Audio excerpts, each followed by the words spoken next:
welcome back, everyone. Welcome back to another day, another week, another edition here of the PiGosaur Cup. PiGosaur Cup number 54, your weekly dose of Open Cup action. I'm of course VIP. With you, I'm joined by these amazing players, by the ByuN chat, and by my plushies as well. Welcome one and all to one of the many catch-up streams that we're going to be having here. Again, PiGosaur Cup did take place quite some time ago, earlier in the week, and we just haven't had the time to cover it, of course, as I believe the event did actually coincide with another important day. Yeah. So I wasn't quite able to cast PiGosaur Cup, but likewise Woody TV Monday either, so we're going to be catching up. We're going to be having a catch-up stream, catching up on some PiGosaur Cup games, and also on Woody TV Monday as well at a later date, so we do have some catching up to do. Likewise, when it comes to this evening broadcast, what do we have? SC for All, right? The StarCraft for All is going to be tonight. It's going to be 2 days of NA StarCraft. It's going to be amazing, going to be beautiful, I'm sure. Shout out to the SC Historian for hosting and for running that event, and we'll be there. We will be there as well, covering it as best as we can. It's going to be a really awkward, really rough time slot for us, but we'll do our best to cover said event, and it's going to be a lot of amazing StarCraft throughout the course of the weekend, I am sure. When it comes to the CranKy Gathers broadcast we've been doing, it's been a lot of fun. It's been a lot of matches. It's been some crazy Team League StarCraft. It's great to have it back. Should be resuming that beginning Monday, the beginning of actually Tuesday, I believe, over the course of the week, of course. So this weekend is going to be busy with SC for All, and of course we're catching up with the PiGosaur Cup as well. So plenty of content, plenty of StarCraft. When it comes to PiGosaur Cup, this is an open tournament. This is an open cup every single week on a weekly basis, but more importantly, they are featuring a full TLMC 21 map pool. This is something that we were doing in the lead up to the voting concluding for TLMC. Unfortunately, PiGosaur Cup, they were a little bit late to the party, and they started doing this after voting already concluded, so a little bit smudge on that one. But we do have a full listing of TLMC maps, and we get to experience some of these maps here and now, again giving us a better idea of how these maps will play out, especially because they do use some different maps than we do when it comes to our tournaments. When I say we, I mean ourselves, Wardy, Monday Night Weeklies, PiGosaur Cup. I believe we all have our own variations of TLMC maps that we are going to be using, different maps here and there, so we get to experience as much as we can before we do finalize that map pool coming into November. Bearing in mind that of course the new map pool is going to be live this month, early this month. Wax is still constructing the map pool itself. If you recall, there was some voting going on Reddit. There was of course internal voting as well in regards to how the map pool should be constructed, how many new maps, how many old maps, and how it all comes together in the end. And of course the TLMC voting still has to be concluded, still has to be revealed as well. So again, that's all going to be happening this month in November. Otherwise, we're going to be jumping into our first series. We're going to be jumping into Solar versus ByuN best of 3 quarterfinals match as we load into Mothership for game number 1. Let's go. Let us go. So we're jumping to game 1. Game 1 is going to be a Mothership, of course, a very large map, a very large 3-player spawn map. Let's go. As spawning in the bottom side Mothership, we do have the South Korean Terran player. We have the blue Terran for Shopify. It is a ByuN. And spawning in the top right hand corner, we have his opponents. We have the South Korean Zerg player. We have the red Zerg representing Team Falcons. It is Solar. Here we go, and welcome on all to Mothership. Mothership is a very large map in the map pool, one of the larger maps, I should say. It is also a 3-player spawn map as well, and we have seen a lot of longer and later games on Mothership. We'll see how ByuN and Solar will approach this as well. Solar, he's typically one that does embrace a longer and later game in ZVT. It's not really too early game oriented. The map itself also does favor longer games as well. We'll see how ByuN will approach this. Typically, Terran players, they do prefer to avoid some of these larger maps, but I will say one of the issues with the new map pool, or with the TLMC 21 map pool, is that there are a lot of large maps, a lot of very large maps here, and that does hinder the aggression of Terran in this matchup, and it may even promote a more turtle heavy play instead. So let's go. Let us go. For now, hatch gas pool, standard opener out of Solar, does not go for a delayed gas geyser. It is something that we've seen quite a lot of in recent months, in the past year of play, I should say, but has been slowly dying off, especially with the resurgence of Ling Bane. Again, latest patch, we did have the buff to the Baneling HP. That does make Ling Bane more viable and does allow you to actually get away with that in the early to mid game as well. So it allows you to build up and get into a longer game state. And likewise, this time, no 2x Reaver. No low ground setup out of ByuN. It's an opener is quite fond of, and I wouldn't be surprised if we see it at some point in this series, but for now, ranks expand, we're just kind of settling down, calming down, and getting into our initial openers. What I find interesting here, no SCV Scout. Ooh, okay, no SCV Scout out of ByuN. He does go for the Reaper. He does keep his SCVs back at home. So going to be a bit of a more delayed scout here by ByuN. Thankfully, he's up against Solar, and again, Solar, he's not really one to be hyper aggressive. He's not really one to go for an early roach rush, early aggression, early all-ins. Not really what he does. Here we go. As Reaper does move out. Does scout, does confirm that Solar's not top left. Headed towards top right instead. As Solar does claim his third.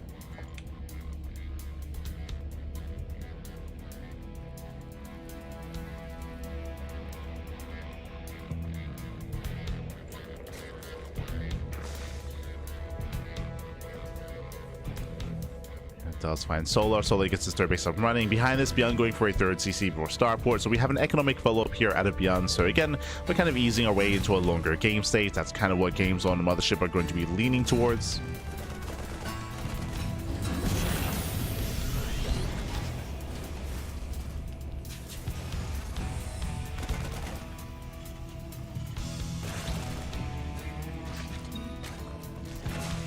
Setting in. Does ByuN get Protoss PTSD playing on this map? That's... no. Not like this, Pappy, not like this. I mean, we've seen ByuN's PTSD on this map before. This is true. It's very true. In general, though, like, I do agree in that sense that I don't think this is a very good map for ByuN or just for Terran in general here. Just because it's so large, there's a lot of different attack angles as well in the center of the map.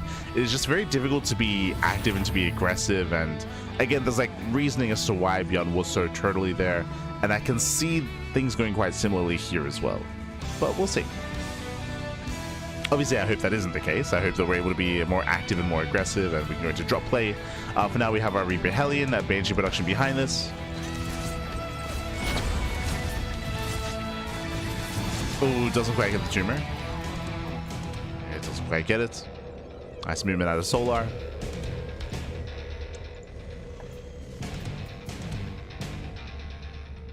ByuN does pull away.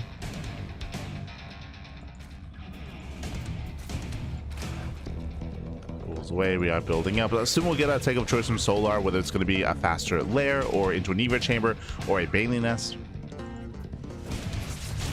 Soon on our tech, we have the gas. And is going double Evo chamber. Okay, so we're going into a standard opener here. We're not rushing into fast Bailey speed, faster lair, just double upgrades. We're just getting into the mid game here. Nothing crazy out of Solar, just building up. You know, ByuN looking for a way in.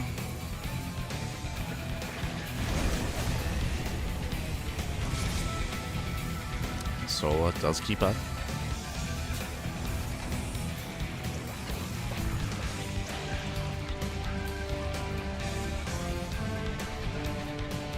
Solar keeps up, he defends. Starts up his upgrades. Again, faster upgrades out from Solar.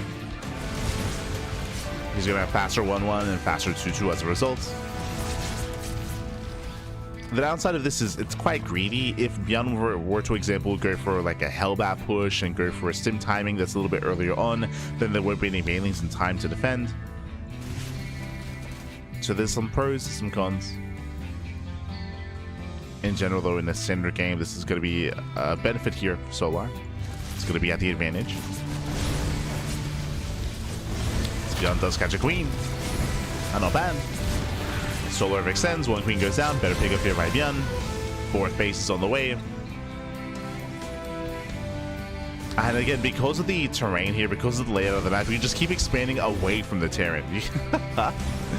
So we have a fourth base, we can get that fifth base as well over on the left-hand side. Let's make it more difficult to harass. As Lings do move out, they hit the mineral line. ByuN is in position, thankfully. ByuN, he defends. Banshee getting another queen. Okay, two queens. Two queens go down. Not bad. Denying some mining. Queens have to respond. As they're quite a ways away. Oh. Ooh, as ByuN does overextend. That should not have happened here. The Banshee goes down. Queens, they weren't even a part of the defense. So the Banshee does fall. And again, we're building up. But we are taking our gases. So ByuN is taking his, or he should soon be taking his gases here at the third base. He's got a second factory on the way. This is indicative of a fourth CC. Getting into the mid to late game.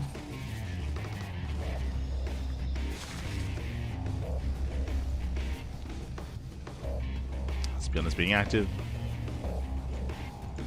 Double drop to the main base. Spores do defend. What I will say is that the bases are further away from the Terran player. That is true, but you can see that Solar, he is a little bit spread thin. I mean, that's where the spores come into play. Side defense, just to buy some time. Bailing speed is still on the way. Solar does get a fifth.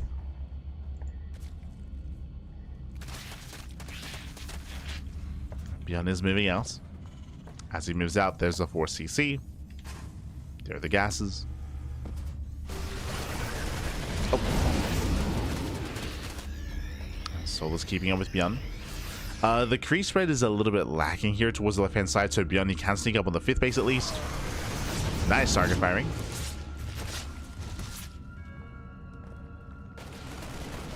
That does pull away.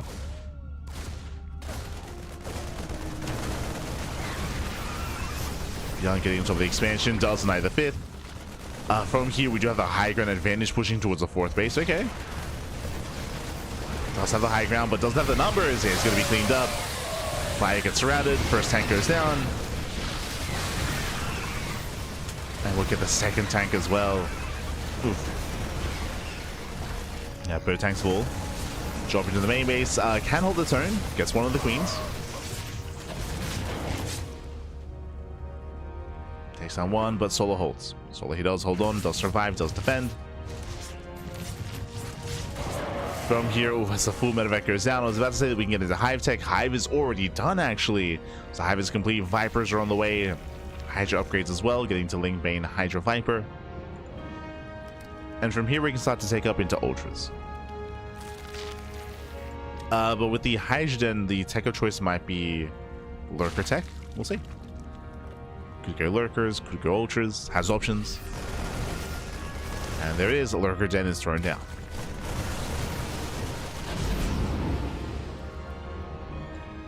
So taking up to Lurkers. ByuN going for a split push. Double drop on the right, main army towards the left. Solar is out of position. And once again, ByuN setting up on the high ground. It does try to set up. Solar having a hard time engaging here. Yeah, there's no bailing. Solar, his army is split in a bit of an awkward way. And he trades well.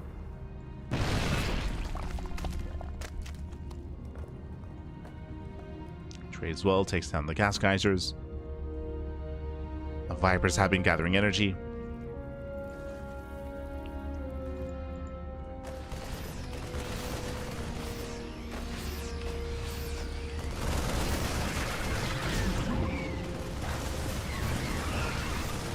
Solar still being patient.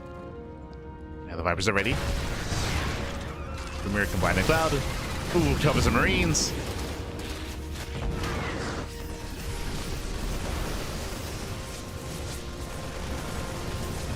ByuN needs to find more damage here. Last he wouldn't be able to. Oh. We get some okay mine shots. They're okay. Oh, as Solar, he should be keeping up. We'll lose another expansion though. And 4th base goes down. Nice figures here by ByuN. Now going for the center expansion. The Lurkers aren't ready yet. Yeah, he has a Lurker down, but no Lurkers yet. Oof. Yeah, brutal mine shots. But once again, there's not enough fire. Solar, he's going to be able to barely hold on. We need those Lurkers, but where are the Lunkers? Oh no. ByuN stimming in. Snipes a Hydrogen, denies the upgrade as well. Not the most important upgrade, but does snipe. And without an anchor point, Solar, he is struggling. ByuN does take a supply lead. There we go. We have the lurkers on the way. 7 lurkers in production. And if Solar can build up these lurkers, he can stabilize. He can stabilize, he can slow the game down. He just needs the lurkers back.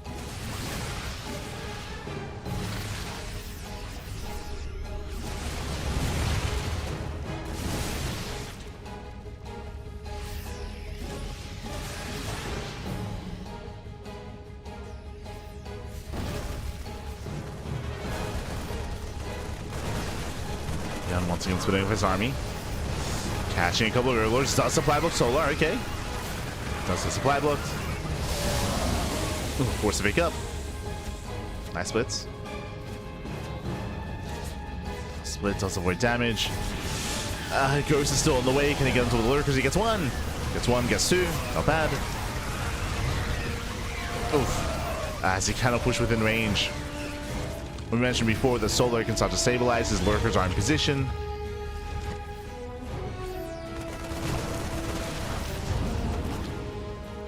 And now Solar, he's re-expanding. He's re-expanding back at home. ByuN, he has been untouched, true. On his 4, soon to be 5 bases. Switching into Mass Liberator. He's getting there. How many ghosts? Only 4 so far. So still a very low ghost count. Drops being dealt with. We have a junior drop here towards the main. Does get in. Can he snipe in his heck? Going for the Hydrogen. Going for a bit of everything. Lurker Gen barely goes down. And the Hydrogen as well. Okay. Takes out both tech structures. Oh no! Oh, move commands into the lurkers. Ay, ay, ay. How much was that actually? Yeah, he's gonna lose everything. He plummets in supply. ByuN, who will lose his June drop into the main base, who will lose his main army in the center, and suddenly Solar takes a massive supply lead. Ay, ay, ay. Yeah, Solar is pushing. ByuN is in trouble. ByuN, he barely has an army left. He's down to 4 ghosts. 4 ghosts, sorry, 8 in total. But yeah, ByuN, he was doing well. He was denying bases, denying creep, but in one fell swoop, he lost 2 armies. And that might just be game. To be honest, that might just be game. Then and there, Solar is going for the kill, going into the bases.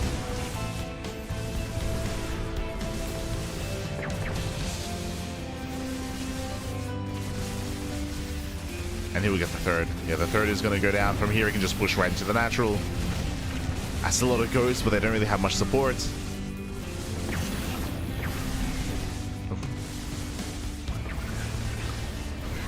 Oh, where are we headed? Jesus. Snipes from the high ground. I mean, decent snipes here on the Hydras, but despite that, the base should fall. There's no saving the planetary. And ByuN, he will lose everything. The 3rd, the 4th base. And again, ByuN, he was playing this out well. He was definitely, like, I would say, out-positioning, out-trading Solar for a lot of this game. But again, just took too many bad fights too quickly. So steps in. Let's go. Catching out some of the lunkers.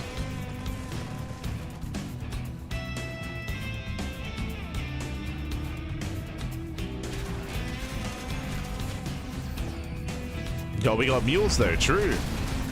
The mule hammer. Let's go.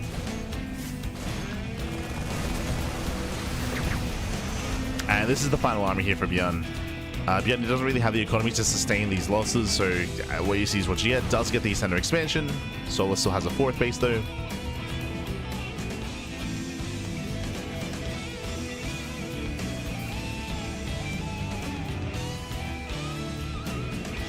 Solar's getting infestors. Now there is a world where if Solar's a little bit too greedy here, if he double expands, if he drones up a little bit too hard, as he's only down to 69 workers, then maybe, but Solar's playing safe. He's got infestors on the way, making more lings. The drop play has been quite successful with ByuN. Solar's had a really hard time keeping up. So ByuN, he does find another base. It's a couple of drones, just gets 1. It's 1 drone times expansion.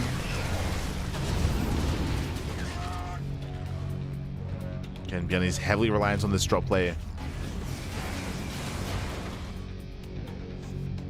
Does float over, getting his 4th.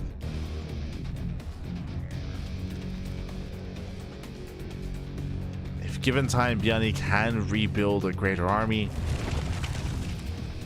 If given time.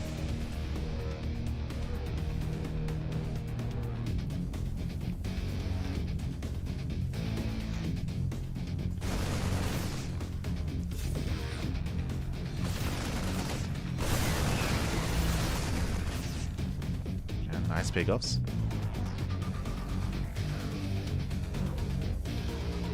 He's making 2. I mean, a couple of Marines at a time. Okay, just doesn't really have much money to work with. Going for the center base. I mean, getting any kind of 4th is going to be difficult here, as these areas are just so wide open, so vulnerable to aggression.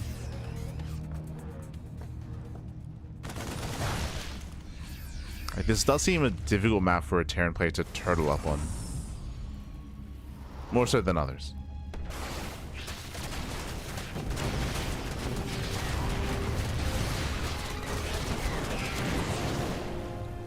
The middle line, 8 SCV is going to be going down.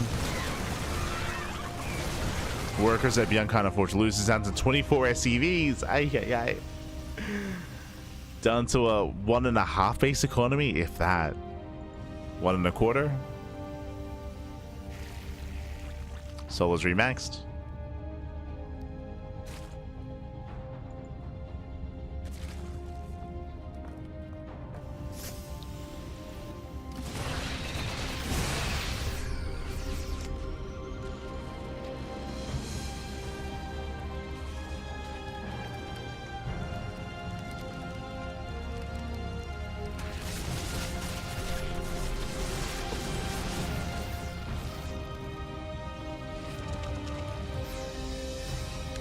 And ByuN, he has built up an army, but bearing in mind that his army is it's a very inefficient army, or I say inefficient, it's very marine heavy. It's a very fragile composition here for ByuN.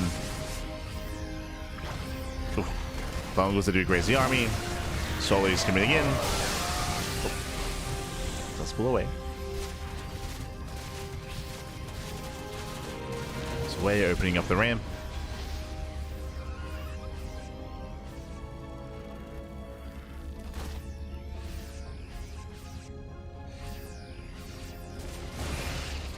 Solely does collapse in. I see he's only festers, but there's still more fungals. Oof, brutal connections. Fungals do connect. And again, this is ByuN's final army.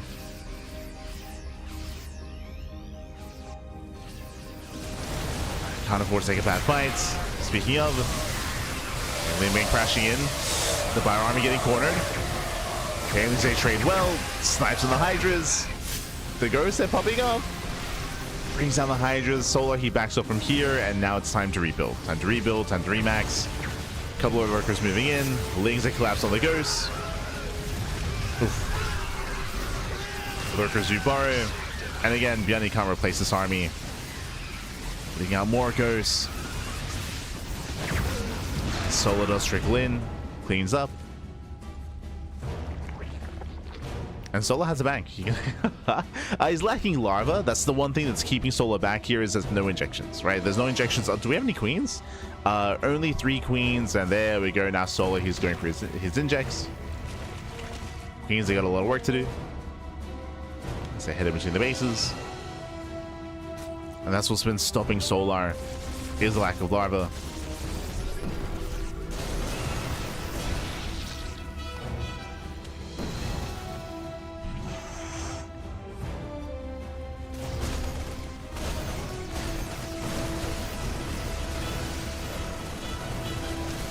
Let's pick up a couple of workers, not bad. Shot goes up on the Overlord. Ling Bane once again collapses on the Ghosts.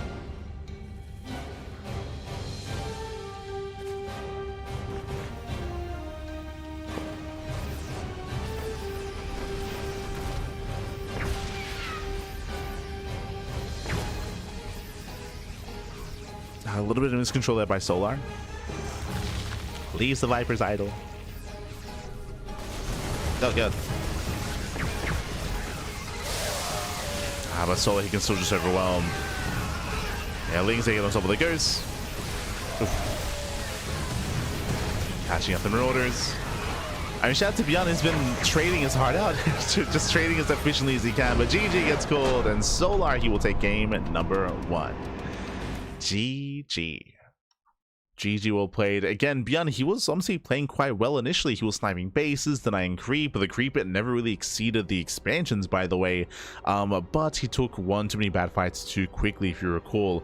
ByuN, he lost a quadruple doom drop going into the main base. It was a massive loss there for ByuN, and he moved command his main army into lurkers. And very quickly, I want to say he plummeted like 50 supply. It was around like 50 plus supply. He just plummeted, and then Solar instantly counterattacked. If you remember, that's when Solar, he killed the 3rd base and he killed the 4th expansion as a result of ByuN throwing away all of his army, and that was game then and there. The game continued, of course, but that was ByuN just kind of being fueled by mules and again just preserving his units as best he could. Couldn't really take it to Solar though in a longer game. GG well played. And with that, Solar does take lead in the series, and now we're getting to game number 2. Ooh, another massive map. We're loading into another very large map. Going to be loading into the Old Republic, and spawning in the right hand corner of the Old Republic, we have the South Korean Terran player. We have the blue Terran representing Shopify. Down in the series, we'll see if he mounts back. It is ByuN. And spawning in the bottom left-hand corner, we have his opponents. We have the South Korean Zerg player. We have the red Zerg representing Team Falcons. It is Solar. Here we go. As we load into the Old Republic, and this is another insanely large map. Not just that, but it's also very difficult to defend on 4 bases. Your 3 base setup is very secure. You can see here your natural and your 3rd base. It's very close by, very secure. We have some narrow ramps coming into them, but the 4th base is a lot further out. It is isolated from the other expansions, and it has some massive angles of attack as well. It's a very open 4th base, very accessible 4th base. Likewise, the low ground expansion is also very accessible as well. So defending on 4, let alone 5 bases, it's going to be very difficult to achieve here if you don't have map control. So I would assume that similarly to last game, ByuN has to take a similar approach where he's hyper aggressive. Remember, ByuN, he was barely giving Solar any room to breathe, and Solar was dying. Like Solar, he was losing bases. He was losing his 5th, his 4th, mineral line after mineral line, tech structures as well. Like Solar was having a really hard time keeping up with the drop play of ByuN, and we're going to have to see something similar, except this time without ByuN losing his doom drop, without him losing his main army to lurkers as well. Just because being defensive and turtling on this map, it doesn't really seem viable. It doesn't really seem too viable. It doesn't really seem like a solid, a viable option here for ByuN. Not on the Old Republic, not on Mothership either. So I'm curious what the actually I was gonna say I'm curious what the vetoes are. What is the map pool for this for this tournament? Let's have a look here. What is the map pool? 10,000 feet, Andromeda, Celestial Enclave, Mothership, the Old Republic, Satellite Years, Taito, Throne of Dooms, Winter Madness. Jesus. So they're all TLMC 21 maps. There are 6 massive maps in this tournament map pool. It's Winter Madness, Throne of Dooms, Taito Citadel, the Old Republic, Mothership, and Celestial Enclave. Every map that I just mentioned is, I would consider like a massive map. So, oh god. This was my big concern regarding specifically like map pools that incorporate all the TLMC maps. Specifically for this TLMC 21, a lot of really large maps made it through into the top 16. A lot of really large maps, and the smaller or more aggressive maps are in the minority. Even the medium-sized maps are in the minority, and instead there's just a lot of really large maps. So if you're making a full map pool of TLMC 21 maps, you have to be careful about that. You do have to be careful to be able to balance out the maps, balance out the map pool as best you can. So in my mind, I'm like, Jesus, what did ByuN veto? It's clear. I mean, he probably would have been vetoing Taito, Celestial Enclave, Winter Madness, which is even more brutal. True. Throne of Dunes. There's a lot to veto to try to avoid maps like this. Okay. 3CC 2-on-1 here at ByuN.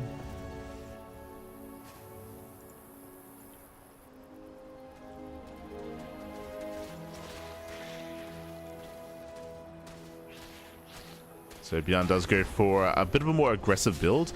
This does lead into an early stim timing, into a double medevac drop of 16 Marines. This does hit around 5:30. So 5 minutes 30.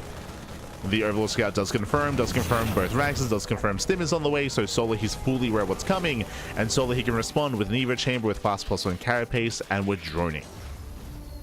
What's important about scanning this build? Ooh, that is a 4-minute lair. And a second gas. Are we going for a Roach response? Hello, Solar. what's going on? Interesting. So Solar, he is reacting in a bit of a different way. What I was going to say here is that upon scouting, Solar knows that he's free to drone, right? He knows that he's free to drone up until a certain point before he has to focus on his army production. So he's free to drone up until like around 5 minutes, if not 5-10, before he can focus on his army. Gases are being taken. Baneling Nest is on the way. This is a bit of a greedy response here, going lair first into Baneling speed, into delayed Evo Chamber upgrades. We'll see if we can get away with it.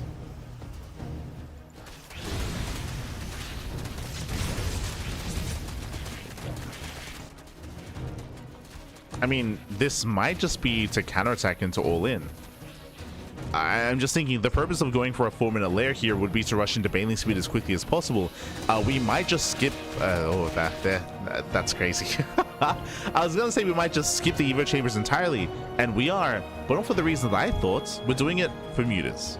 Okay, Muta responds to a 2-on-1.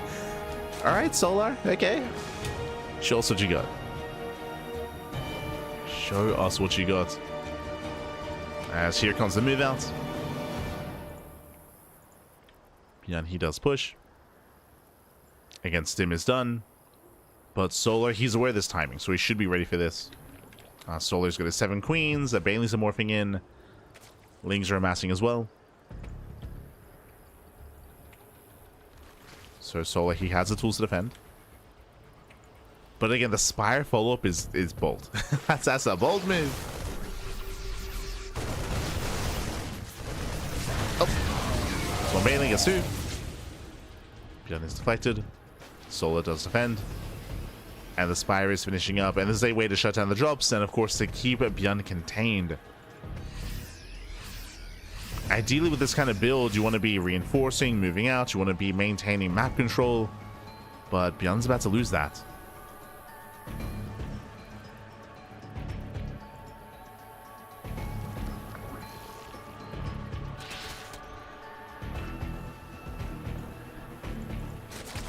His Muta's almost out. And Solar, he does get away with it. Does get away with it.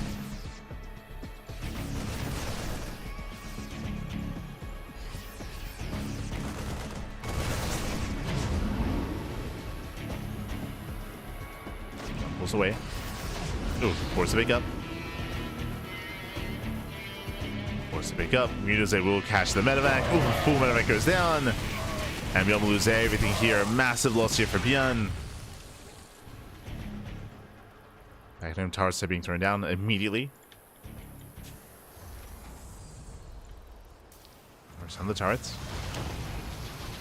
Mutas, they get into the mineral line. SCV's going to be going down. Getting 2 SCVs already. And we spoke earlier how it is difficult to turtle up on this map, and ByuN is going to be forced to turtle. That's what the Mutas achieve. The Mutas, they achieve map control, they contain the Terran, and ByuN is going to be stuck at home. Now again, defending on 3 bases is relatively straightforward. It's the 4th base which is the issue.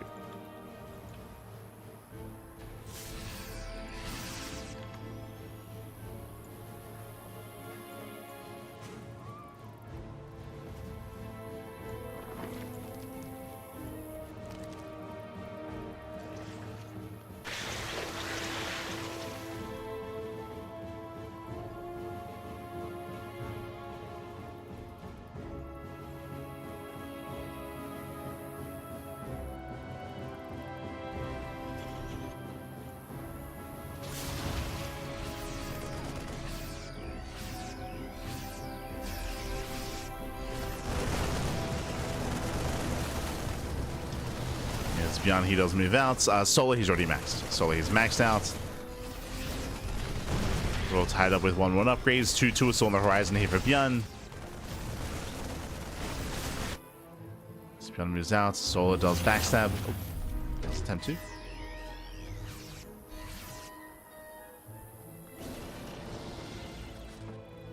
Turns back around.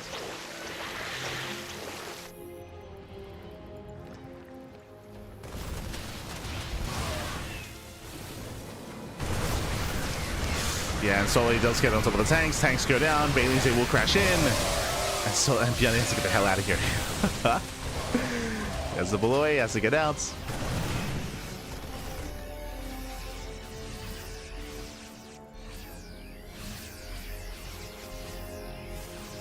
And ByuN has to fight for his 4th base. Oh, let's catch some mutas. Nicely done. Gets 3. 3-4 mutas go down. The Overseer as well. Nice catch here by ByuN. I'll see if ByuN can maintain that 4th. Does slow to the low ground. Solo's remaxing. Hive is on the way.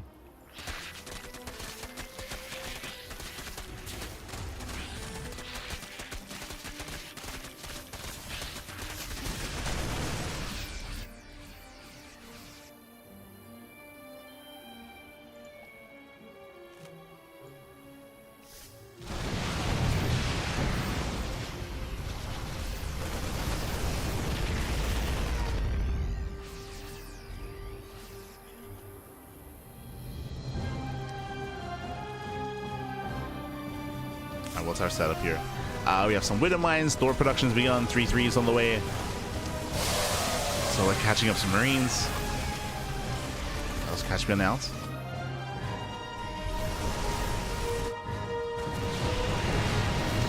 Save the natural.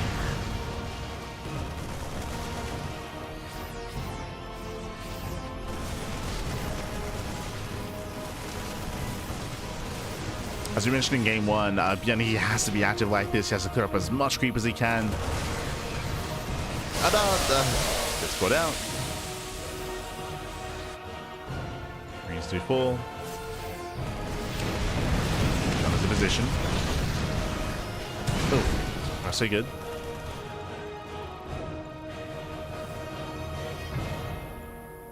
And again, just like game number 1, ByuN, he has to be as active as possible to make sure that his bases are left untouched. As turtling is not an option.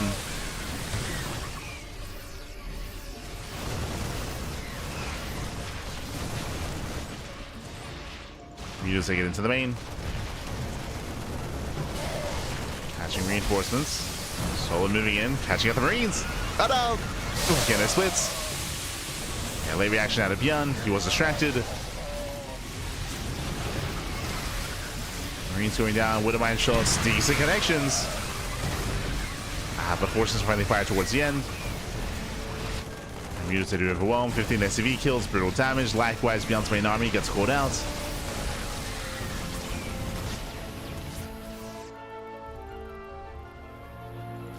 And Solo is remaxing with Ultras. Ultras are on the way. ByuN took a massive blow to his army. You can see here, ByuN is down 40 supply. And Solo is remaxing and he'll soon move out to break that 4th base. As we mentioned, I don't blame ByuN for being active on the map. Unfortunately, he was distracted by the mutas. He took some really rough fights.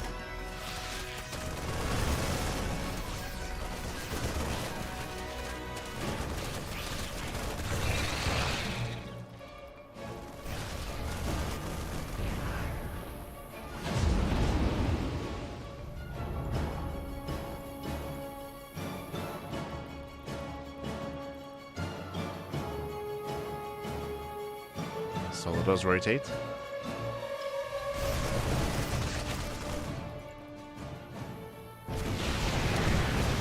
it around. Gets the natural.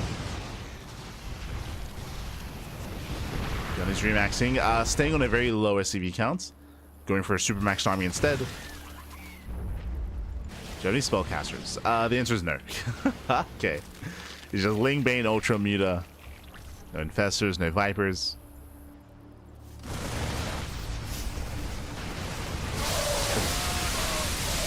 Catching a part of the army. Solo pulls away. This one, it might be wise to get rid of some of these mutas. Just a room for Infestors, Vipers, more Ultras as well.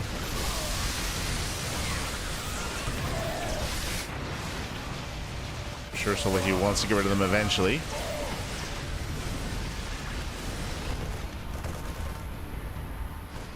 Doesn't want to throw them away.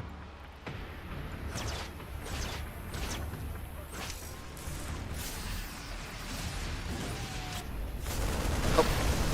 So he beats up more meters. Sling Bane is amassing. Soul attacking a little bit prematurely here, but here come the Banelings. It breaks through the main army. Meters are coming from behind. Magic boxing on top of the Thor. Oh, the Gee, there are so many medevacs. The medevacs back. Pulls away.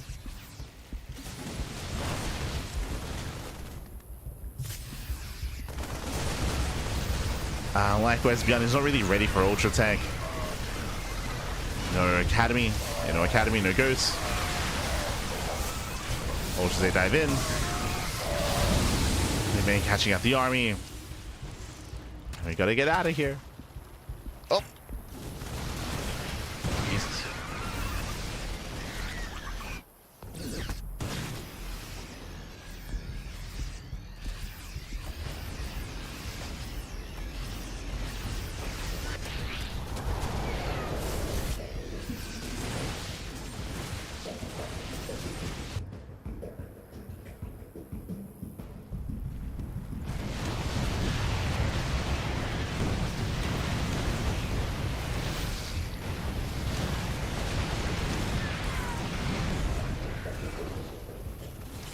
They do slip into the bases. Oh, God, Jesus.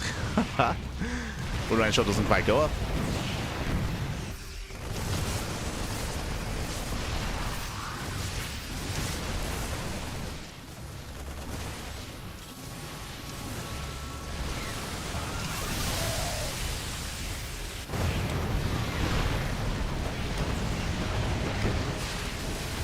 So once again, ByuN getting distracted. Beating out more mules, beating out more SCVs. I spoke earlier about trading out these mutas, but I mean, they've done well for themselves. Mutas back. Just harassing, distracting ByuN, more importantly.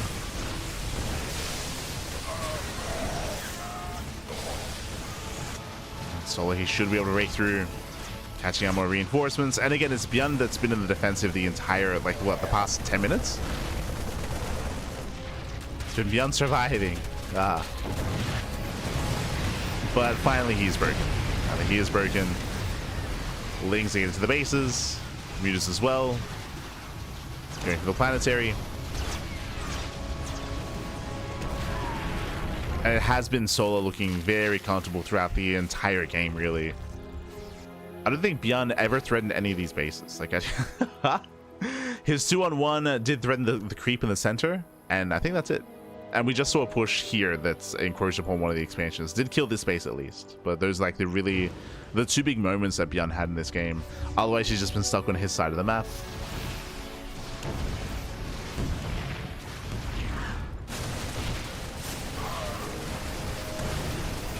Solo rolls in. ByuN supply blocks. And these should be the final units here of ByuN. Mineral line goes down. We lose 22 SCVs. Planetary did full as well. Yeah, Solo's being a little bit more careless here, but I mean, he knows. That's all he knows. It's broken, ByuN. We're just rallying at this point.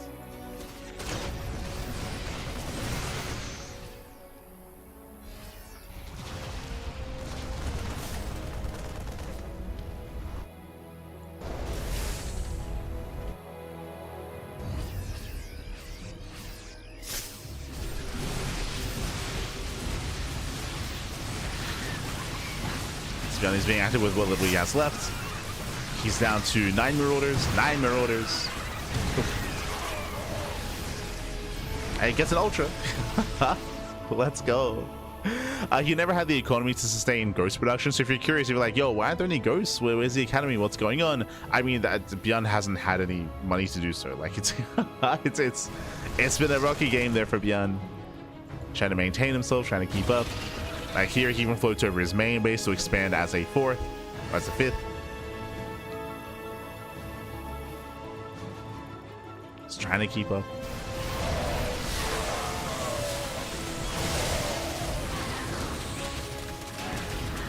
And again, it's been a very lane bane muta heavy regardless. As down goes another expansion. Trading a base for a base. ByuN is down to 27 ACV. GG gets called, and Solar, he will take the series 2-0. He'll advance on to the semifinals. GG. Whew. GG, well played. Congratulations here to Solar as he does claim the series. And something that I found quite interesting about this series here is I'm curious how the meta is going to be shifting once we get into the new map pool. We're probably going to have a proper and a greater discussion about this during the podcast once the map pool is revealed. So it's still more theoretical when it comes to how the map pool is going to be constructed. But as I mentioned, when it comes to the TLMC 21 map pool, the TLMC 21 top 16, there are a lot of really large maps, here. And as a result, the upcoming map pool might reflect that as well. That's why, like, for my voting, I did the best that I could to make sure that I was pretty certain that like Mothership would make it through. I was pretty certain that like probably Celestial Enclave would make it through. I made sure to vote on actually smaller maps because there's so few of them. There's so few of them when it comes to the top 16, so I did the best that I could at least to like make sure that some of the smaller maps got representation in the overall standings. But yeah, we'll see kind of what the map pool does look like coming into November, and we might see a bit of a shift in the meta here, for better or for worse. Basically what we saw here at ByuN, because it's so difficult to defend and to be turtle heavy on Mothership and Old Republic, he was very active and very aggressive, and I think that's probably a good thing. Like, it was a little more dynamic, especially Mothership. Like, Mothership was a little more back and forth, but it did also feel like if the Terran player were to lose map control, everything would swing heavily in favor of the Zerg. Like, as I was mentioning here, this game lasted a decent amount of time, but Solo was by no means in any danger. Like, he was in no danger at all this game. He was very, very comfortable just because of the size of the map, just because of the layout of the map as well. The biggest threat to him was the initial 2-on-1 timing, which got shut down, and the follow-up push towards the end of the game towards the top base as well. So because of that, yeah, I mean, again, that's why it's going to depend on what the map pool looks like coming into November, and kind of how things are constructed and how many of these larger maps are going to be, just because there are a lot of them. So we'll see. Again, referencing to Title Citadel, Throne of Dunes, Winter Madness, the Old Republic, Mothership, Celestial Enclave as well, and many more. Like, these are only the maps in this tournament, but there are many more in the top 16. So yeah, we'll see. We'll see how things do adjust, because this feels very it almost feels it reminds me a little bit of TVP, where TVP can be very momentum can swing quite heavily one way or the other, depending on I mean, that depends more on the early game here, but here as well, just feel like it's very much on a knife's edge. But we'll see how the meta evolves. We'll see how players adjust to some of these maps as well. We'll see. Otherwise, GG will play. Congratulations, Sola. He will claim the series, and we are going to be following our players into the semifinals. Let's go. Let us go.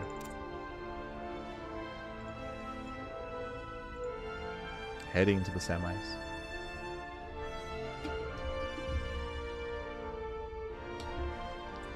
Otherwise, we're going to be heading over again. We have our semifinals match. It's going to be a TVP between herO and Cure. We spoke about this previously, but Cure, he did recently come back from his hiatus. Cure, he was on a bit of a break, and did come back, I want to say like 2 weeks ago at this point, and we'll see how he compares to herO as we jump into game one. It's going to be on Andromeda. And again, we're here in the semifinals. Sola did advance on to play against Clem. As spawning in the right-hand corner of Andromeda, we have the South Korean Terran player. We have the blue Terran representing Team Liquid. It is a Cure. And spawning in the bottom-hand corner, we have the South Korean Protoss player. We have the red Protoss representing T1. It is herO. Here we go. As a reminder, semifinals for PiGosaur Cup are best of fives. They are best of fives, not best of three, so it's going to be a bit of a longer series. And also welcome to Andromeda. Now, we were talking a little about how there's a lot of larger maps in the tournament map pool. That is true. Andromeda is one of the smaller maps. I say smaller. Technically, it is large, but it's wide. It's a very wide map. There are a lot of bases off towards the side, towards the left and right hand side of the map. I'll be honest, I don't really think that the fringe bases are really going to be too applicable in most games. The rush distance by ground from third base to third base is very short. Aggression is heavily favored here. 3 base all-ins, 2 base all-ins is what we expect to see. It's what we have seen so far on Andromeda, and we'll see if that continues in this series as well.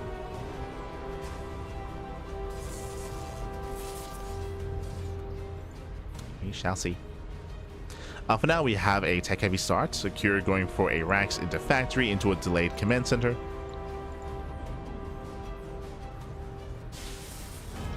And we'll see what kind of aggression Cure leads us down. Where are we headed?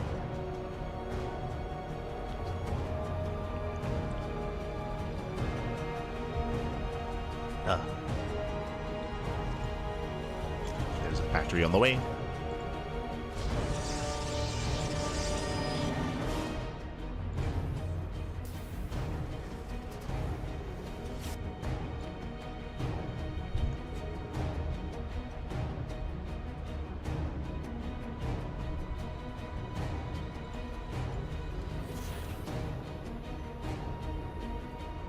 Cure does move out across the map. We're going to get some scout information. We're going to get eyes on the tech of choice. When it comes to herO and when it comes to his approach in TVP, he's very versatile. We do often see Twilight Council play, but here he does like to mix in Robo play, Stargate play as well. On a smaller map like Andromeda, I'm leaning more towards Twilight Council, but we'll see. As Reaper gets in and Twilight Council gets thrown down behind the mineral line. Add-on complete. Cure is going to be zoned away. Looks in, pulls back.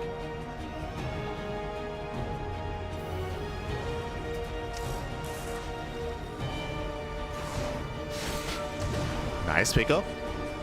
Cure does catch the Adept. Bit of miscontrol there by herO. Cure does miscontrol. Cure gets one probe and he goes further in. We'll get a full scout, confirms the Twilight Council. The Reaper will eventually fall, but at least to get a full scout off and at least to get a probe. So damage was done. Behind this Cure expanding on the high ground, getting to a zone at 1-1-1.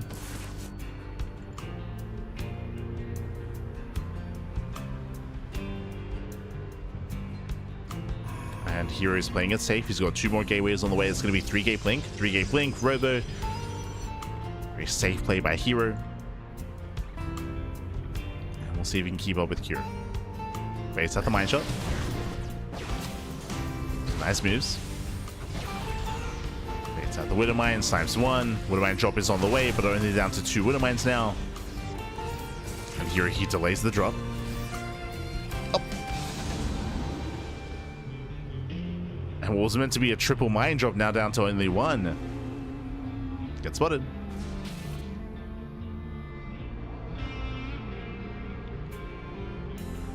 Does spot the drop. Cure is going to be zoned away.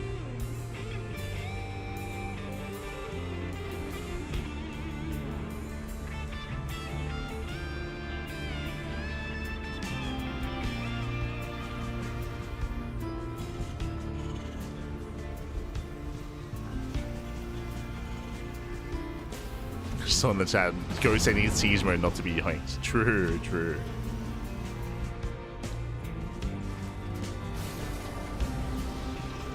Ay.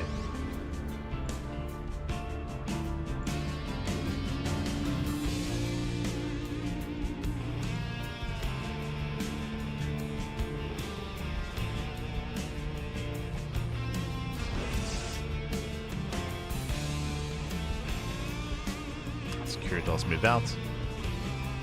I mean, again, the drop is going to be heavily delayed, but it's getting there. Drop towards the natural. Auto turrets into the main. herO, his own third base, or his third base is going to be quite late actually. herO takes his gases on 2 bases, does take up in towards Storm on 2 bases as well. So very 2 base heavy here at the herO into a much later expansion. herO's being quite committed here. Now if Cure goes for a 2 base all in, then herO's going to be fine. But otherwise, if we end up in a macro game, herO's third base is very late.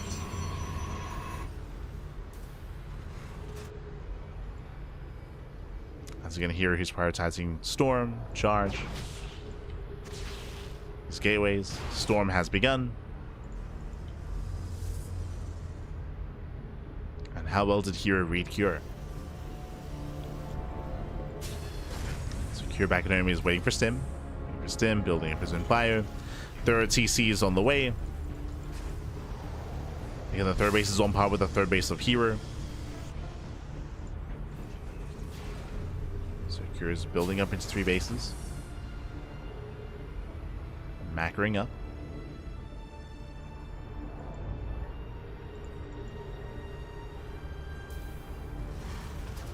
That's herO. He's looking for a way in with his Storm drop.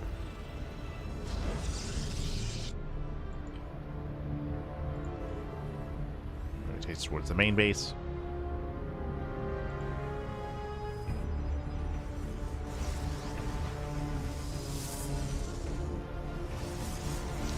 And coming into the mid game, I think I'm leaning toward, I mean, herO is very safe. He's very safe right now because of the early Storm, because of the early tech. The Cure can build up. Ooh, Mind Shot goes up. Here come the Storms. No major connections, and it's going to be a one-way trip. Yeah, here he will lose the High Templar. He forced a recall. He gets 3 SCV kills. Nice defense by Cure. Nice defense.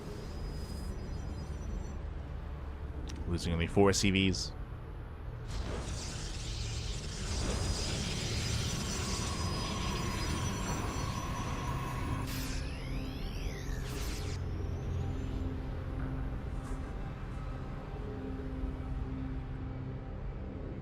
Curie does move out. So I feel like this is what herO wants.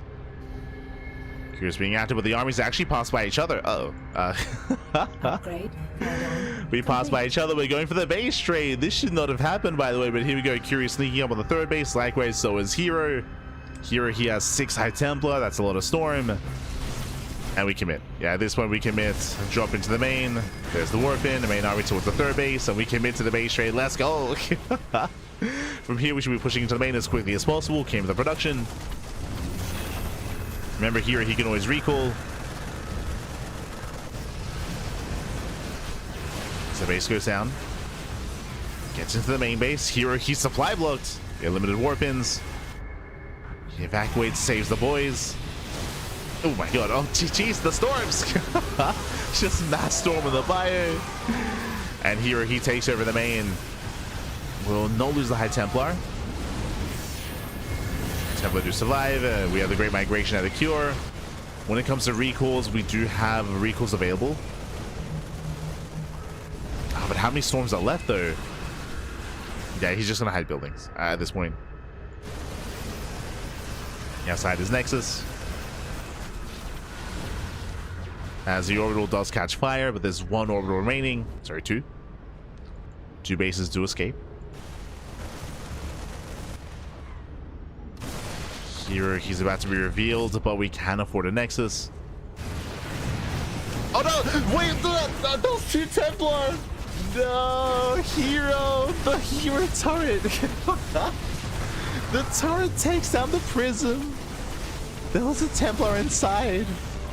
That should not have happened. That should not have happened. And here we go. Curie turns back around. Ah! Not like this. Now herO has less micro potential, and Curie can just go up the ramp. He has the advantage. No EMPs, but... So missile goes off.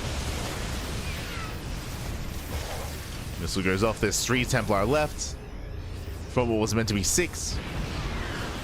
So from 6 down to 3. Pushing up this ramp is still not going to be easy. Likewise, we do see herO setting up for the surround.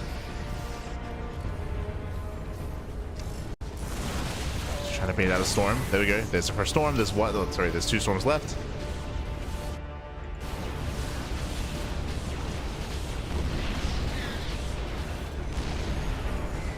Cure, he's unaware of the second army.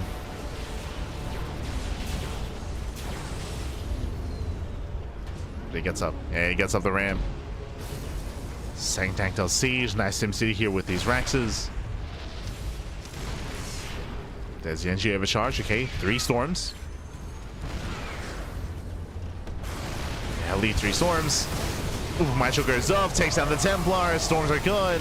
No. Yeah, still in there for a moment, but Curie should win this fight. Tank is going up, takes down the Archon. Down to 2 Stalkers. 2 Stalkers left. GG gets called, and Cure will take game number 1. Whew, GG. The hell just happened? GG, well played. Again, a crazy base trade. Both armies, they did miss each other, and likewise here, it did have some miscontrol. The base trade, during the beginning of the base trade, he has 6 High Templar, but throughout the course of it, he lost 3 Templar, so limited storms. Likewise, even towards that final fight, he did lose 2 extra High Templar to that Mine Shot as well, so yeah, some rough control there, rough losing the War Prism. Imagine that game if the War Prism was still alive as well. Suddenly so much more micro potential for herO. So some big missteps there, and GG, Cure takes the game. Cure does take the game, and now we're loading into game number 2. Let's go. Game 2 is going to be on Throne of Dunes. And spawning in the right-hand corner of Throne of the Dunes, so we have the South Korean Terran player. We have the blue Terran representing Team Liquid. It is Cure. And spawning in the bottom-hand corner, we have as opponent, we have the South Korean Protoss player. We have the red Protoss representing T1. It is herO. Yo, este yaku. Ay, ay, ay. Good morning, Papi. Good morning. His current top is tripping me out. Yes, I did go outside. Did touch some grass today. So no robe currently, unfortunately. I'll make sure to take it off later. Ah, no. As herO does open up with a proxy. So we have our proxy across the map. Welcome to Throne of Dunes. Throne of Dunes is likewise another one of these larger maps, longer rush distance by ground. I will say that the 4-base setup here is a little bit more defendable than on other maps. True.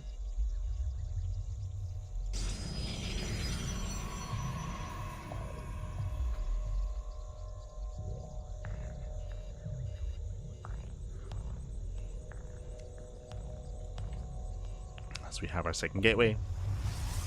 So 2 gates set up here by herO. So he does look to move out.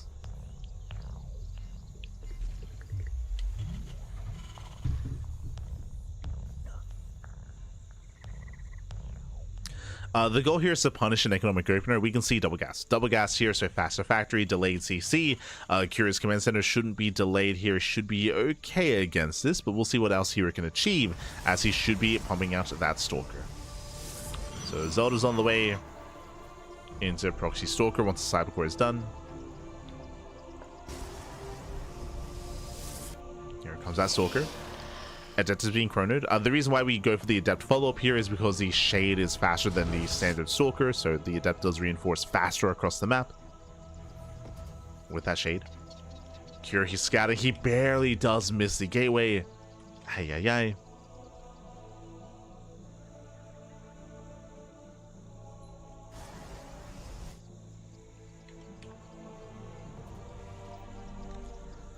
Here's waddling in. Thankfully, CC's on the high ground, so otherwise, again, this would have been cancelled or would have been delayed. The command center is safe. And here is waddling in.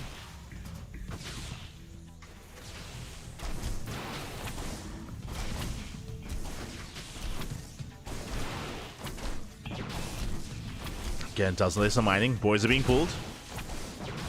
SCVs are going down, getting 1 SCV so far. The Cyclone is a ways away. No shot. He breaks into the main base. Reactor goes down. Things are going from bad to worse. Now getting on top of the depots. Adept has arrived. Here is just rallying. And again, there's no bunker set up here. There's no high ground set up. Cyclone is still halfway done. Both Deepers will fall. And if herO kills this Cyclone as it pops, I mean, that's game. to be honest. That would be game. Then if the points are being pulled, SCV is going to be going down. A brutal damage. Oh, the Cyclone! Get out of here! No, no! The Cyclone falls, and now there's nothing. Yeah, there's nothing to defend. That is going to be game here. One Stalker gets surrounded. But this is critical damage. GG gets called, and herO ties up the series 1-1. GG. Ay, ay, ay. GG, well played. Brutal pick off here. Again, herO, I should say Cure, losing that Cyclone, that was game then and there. Unfortunately as well, he did have a delayed reaction. There was no bunker on the high ground to delay, to buy some time. He was unable to scout the gateway either. Unfortunately, he barely did miss it, and without that defensive setup, I mean, that's game. That's game then and there. He was unable to repair, unable to keep the wall up and running. GG. GG, well played. A very fast game number 2. With that, we're tied up and we're going into game number 3. Let's go. Getting into game 3. And we'll see who takes the lead in the series. As spawning in the top right hand corner of Mothership, we have the red Protoss player, the South Korean Protoss. For T1, it is herO. He's doing it again. No shot. He's doing it again. Bab. He's spawning in the top left-hand corner. We have his opponent. We have the South Korean Terran player. We have the blue Terran for Team Liquid, about to be proxied for the second time. It is a Cure. As we mentioned, here comes a proxy. Here comes the pylon. Now remember, this is a 3-player spawn map, so here he's proxying dead set in the center of the map so he can react to wherever he finds his opponent, whether it's top left or south side of Mothership. As here comes the gateway. And this is more committed. Yeah, last time it was 1 gateway at home, 1 gateway proxy. This time proxy 2 gate. Proxy 2 gates, much more aggressive here by herO. He's looking for Cure, and he will find him immediately. Oh boy. Now once again, Cure is going double gas, is going for a faster factory. I will say that Cure, he has the tools to defend, but it comes down to the scouting, comes down to how he reacts and how he responds, if at all. The scary thing about Mothership is that the scout from Cure is going to be even more delayed, or it can be more delayed because of the RNG when it comes to the spawn location. Oh boy.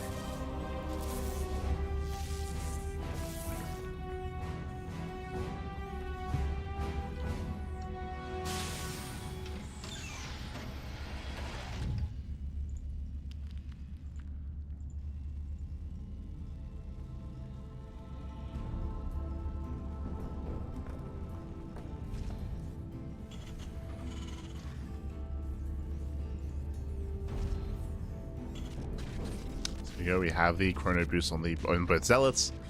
Zealots are amassing. Again, here he found his opponent instantly.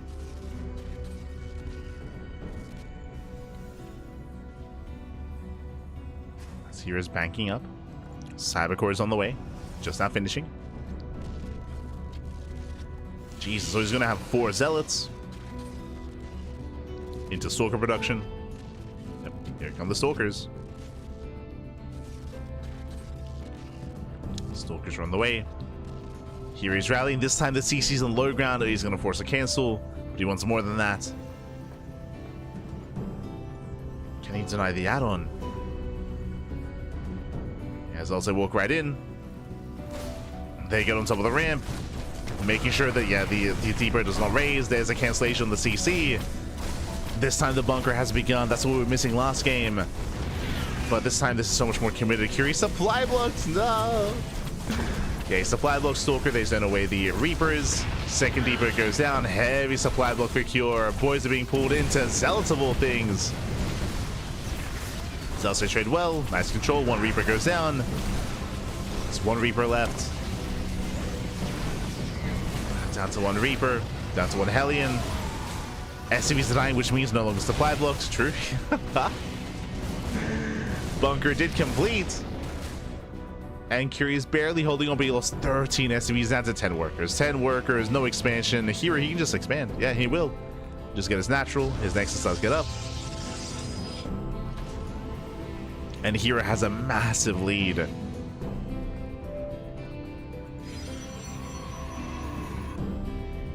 massive advantage.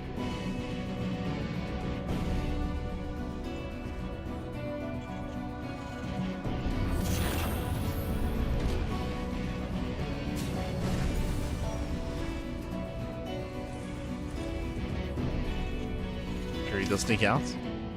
He sneaks out. There's one Stalker to defend back at home. No shield battery. No recall either.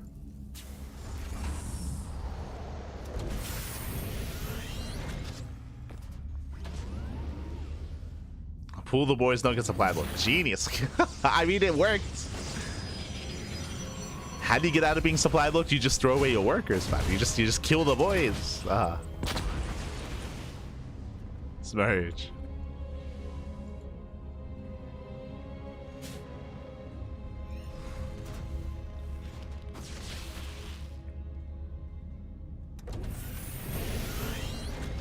But yes, Cure, he's contained. He's contained. He's stuck on a one base all in.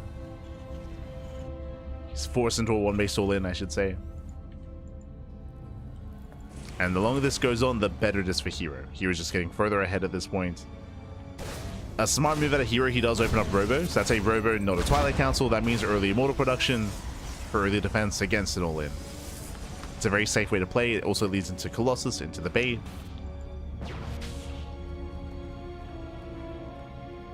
Starts off with the Observer.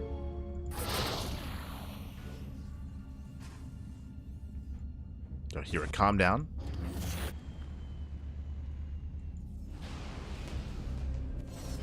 Going for the War Prison first. That allows for some micro potential to kite back units to preserve them.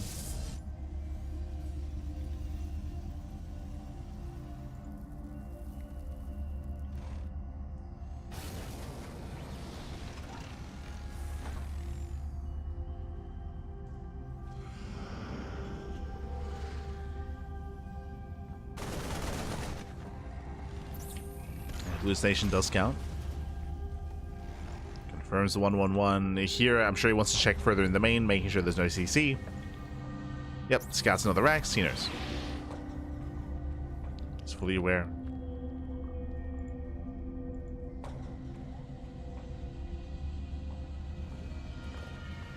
Observer goes in. We'll spot any kind of move out. Here he races back home to defend.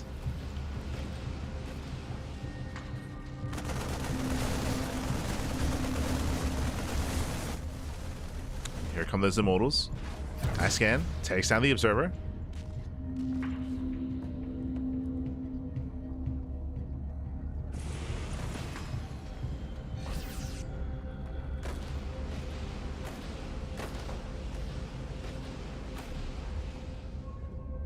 And here it is all or nothing. Doesn't pull the boys actually. Okay. I mean, he's one base all in regardless. He will send everything across the map. And it's going to be on herO to engage ahead of time. Does get the first shot off. Ideally, he wants to force the siege.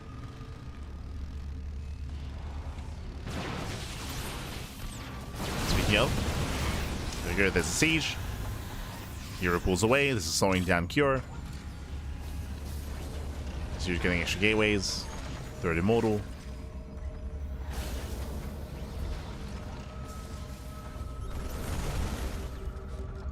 Snap on the Observer. herO staying up with the flank. Gets a Cyclone.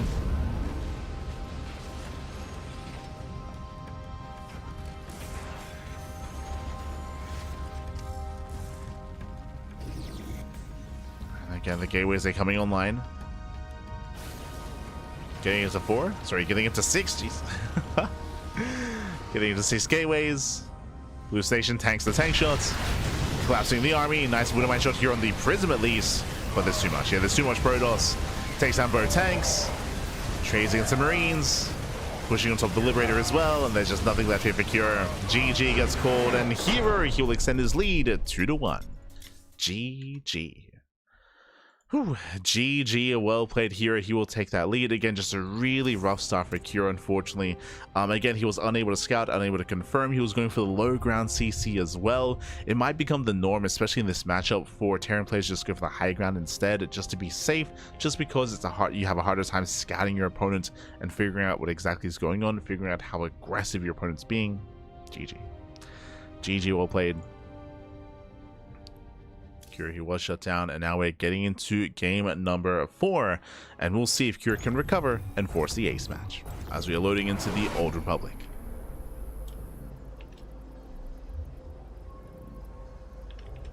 And spawning in the bottom left hand corner of the Old Republic, we have the South Green Protoss, we have the red Protoss for T1. It is herO. And spawning in the right hand corner, we have the blue Terran player, we have the South Green Terran for Team Liquid. It is Pure. Here we go. herO has it right? Yes. herO going for the robot opener just kind of secured himself. As we were trying to emphasize, a robot opener is just very safe. It's just a very safe way to play. He had the observers for scouting, he had the warp prism for micro, and he had the immortals as well, so he was perfectly fine. He wasn't being too greedy. He had a 6-gate setup, and he was able to force the early siege ahead of time as well to delay Cure. So here he was in full control of the previous game. Likewise, this time Cure is going for an economic start. Okay. Cure, he does mix it up. He is going for a faster command center. And welcome one all to the Old Republic. When it comes to larger maps in the map pool, this does typically favor Protoss in PvT, just because it gives them the opportunity to have a greater map control, easier bases, untouched bases, and with that they can just snowball out control with a gateway heavy composition. The pressure is going to be on Cure to be active ahead of time. The problem again is that because this map is so large, all-ins are not really favored here. herO can get away with greed. We can get away with a 2-gate opener into a third. So like 2-gate blink into a third base is what I mean. So now just going at gate cyber expand. herO does go Zealot first. Interesting. I don't think it's quite necessary to do this, especially on a larger map, but the goal here is to try to delay the command center. Zealot pops out, is rushing across the map. Cybercore is almost done. We can reinforce with the Adept. Adept is on the way. And we'll see if herO can indeed delay the expansion.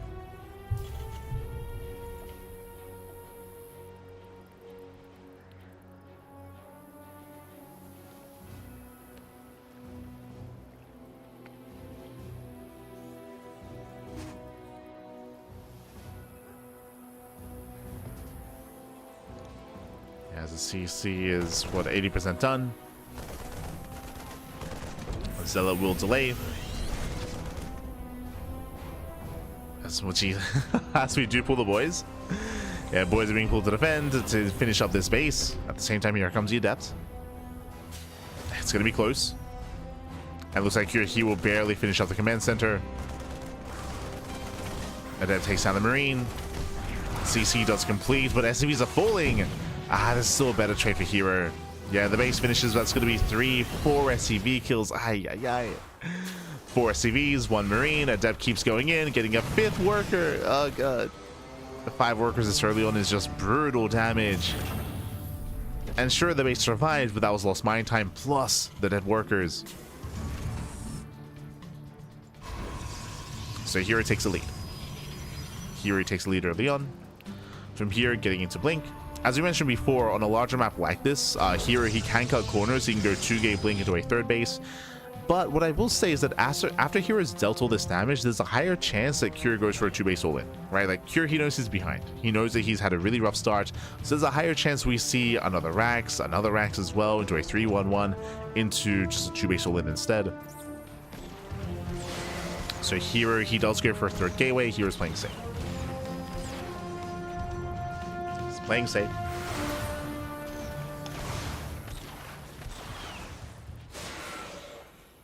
No.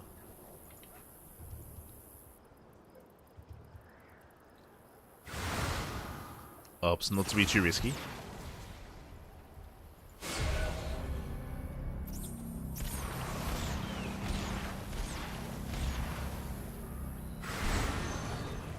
Forced to recall, will lose one of the Adepts. Goes down.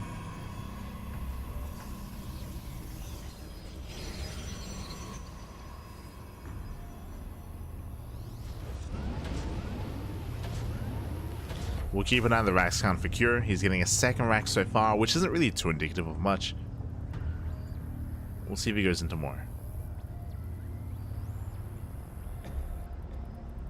Again, the pressure's on Cure to find some damage. Pressure is on.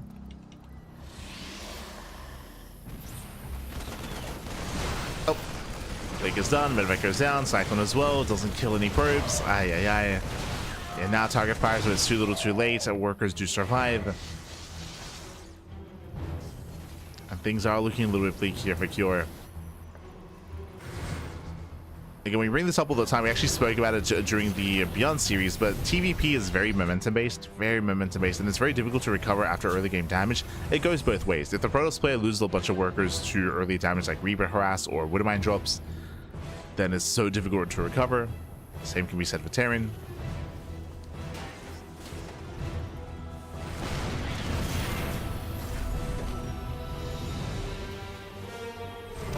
Dives on the tank. Oh. Gets Cyclone. Cyclone does go down. Tank does hold. Nice pick up at a herO.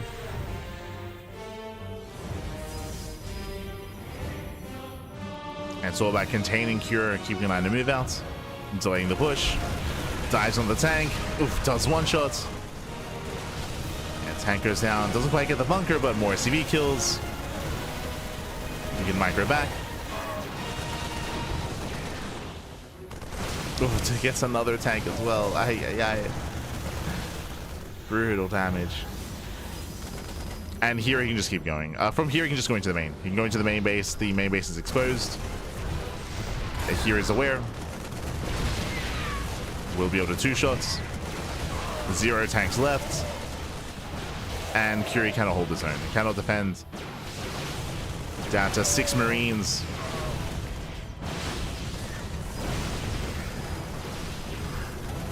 So 6 Marines, got 1 tank. He will eventually force us out, but yeah, GG gets called. Game-ending damage, and herO will take the series 3-1.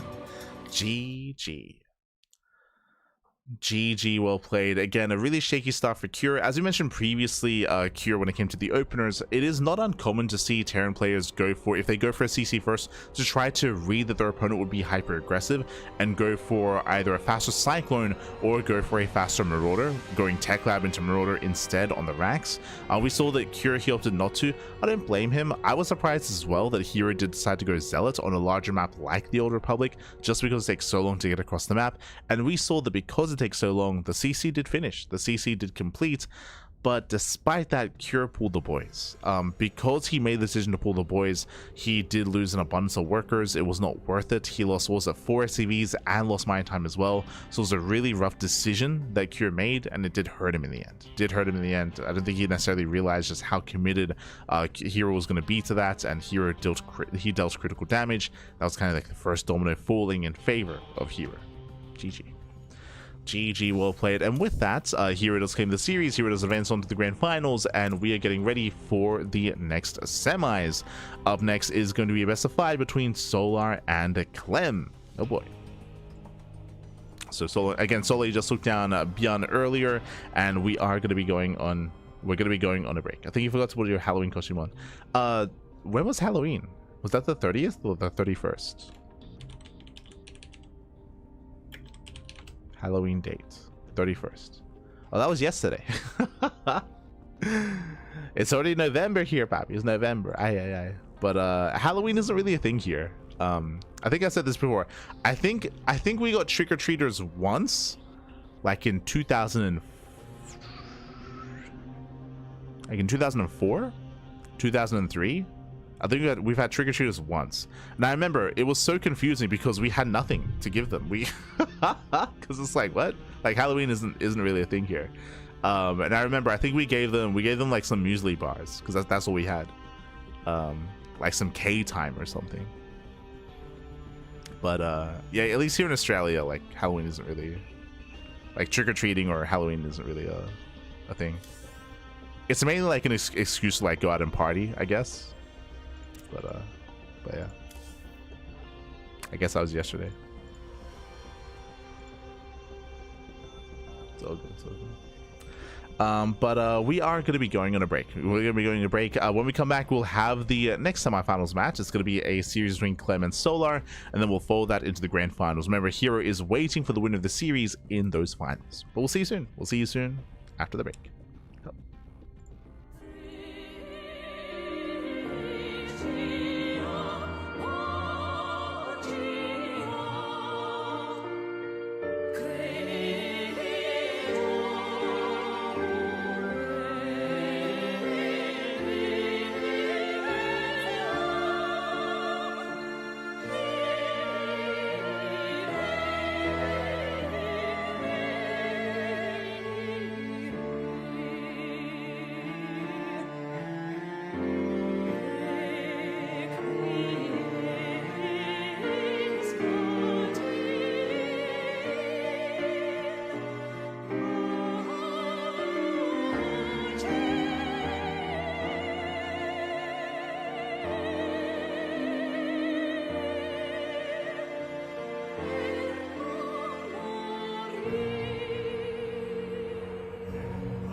Welcome back, everyone. Welcome back to the PiGosaur Cup. PiGosaur Cup number 54. We've been catching up on some of these matches here. We just wrapped up with the upper semis.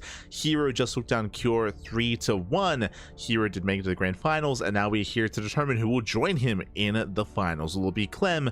Will it be Solar? Again, Solar just took down ByuN 2-0 in a very convincing ZVT. But now we have another best of 5.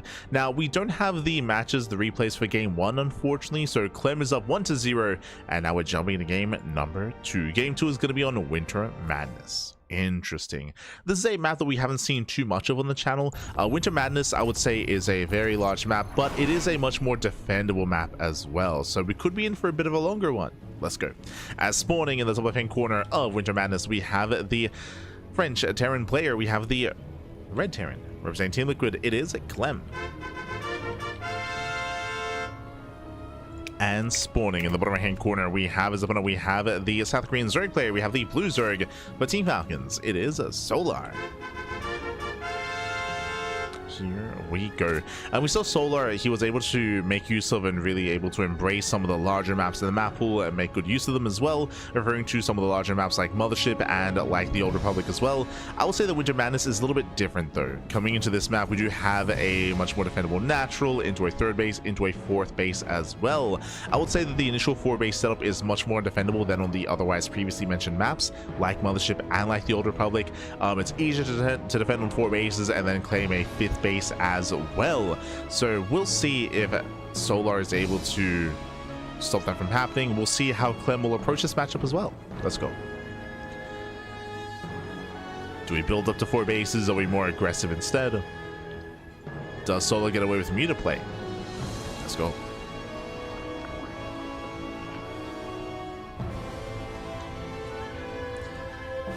As for now, hatch gas pool. Solar does go for his own standard opener. And likewise, Clem will expand on the low ground as well. So we're settling in.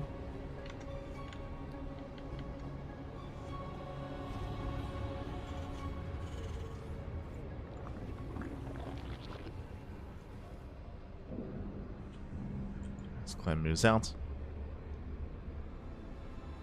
we'll be able to scatter across the map.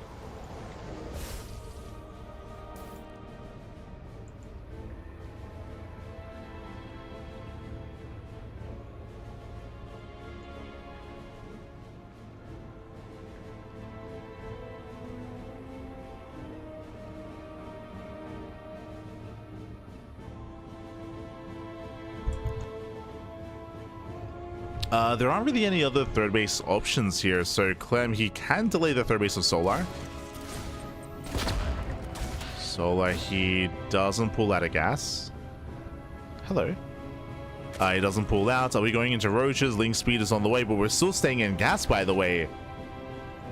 By staying in gas, we're going to link speed. We have options. We can go into a fast lair, right? A fast lair is going to be available here for Solar. And we spoke earlier about the potential for mutas, but that's what's on my mind here.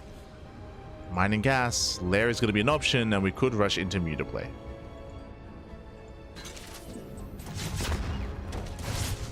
Again, it's going to be up to Clem to confirm. Clem, he will heavily delay the third base, but he has yet to go into the main. He doesn't know what's happening. Doesn't know the gas is being mined. Gas is still being mined. Drone is under fire. Nice snipe on the drone. Again, heavy delay on the third, but that may not matter. We have the 100 gas. There it is.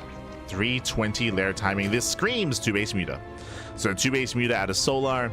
Again, on these larger maps, it is more viable to go into muta play. It is much more viable.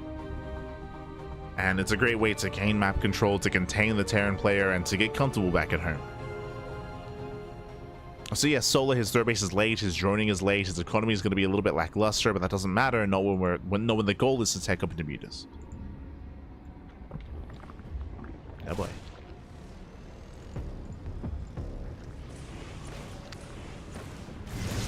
As once again, the scat is going to be denied.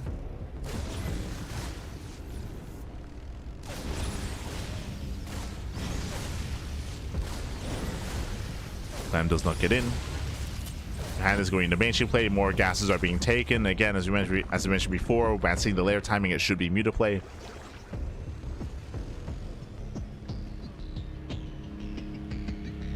And there is the Spire. And 1 minute later at 4:20.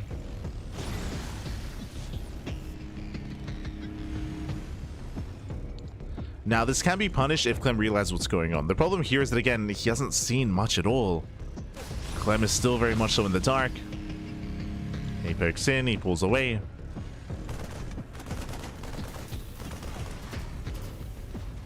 Behind this, going 3cc into Banshee into his own 3-1-1 setup. Standard play out of Clem.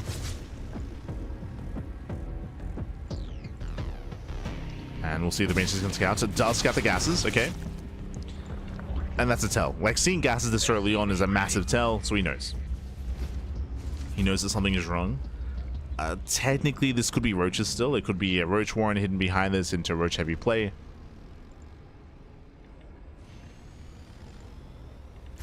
So Clem only has a piece of the puzzle.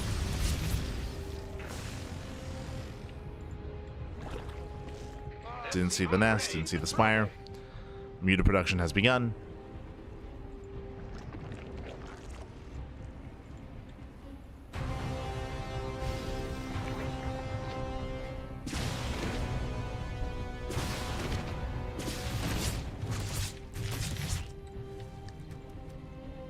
Banshee is once again turned away. There's not many drones to kill. Gets one worker. Mutas have arrived. Back at home. Here come the turrets. So again, he's going a good read. We mentioned earlier he saw the gases. He knows. So nice reaction here by Clem, but he will still lose map control. As the Mutas are moving out. Clem looking for a way in.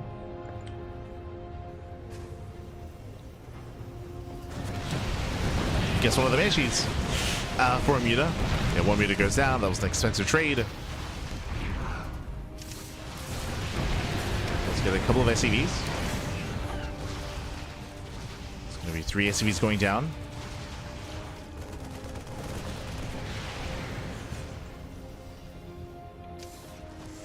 Gets okay damage so far. From here, pulls away. And again, this is all about just containing the Terran, denying drop play, forcing them to be more defensive. Now, we did mention that here on Winter Madness, it is possible to be more defensive, more so than some of the other maps. But it comes down to how Clem wants to approach this. Banshee gets thrown away. Nice cleanup. Solar, he's re-droning, he's taking his 4th. Getting up to what should be 80 workers. Clem does go for an early push. Okay. He's moving out. Let's go Widow Mines, 20 Marines. Oh, almost gets a Muta.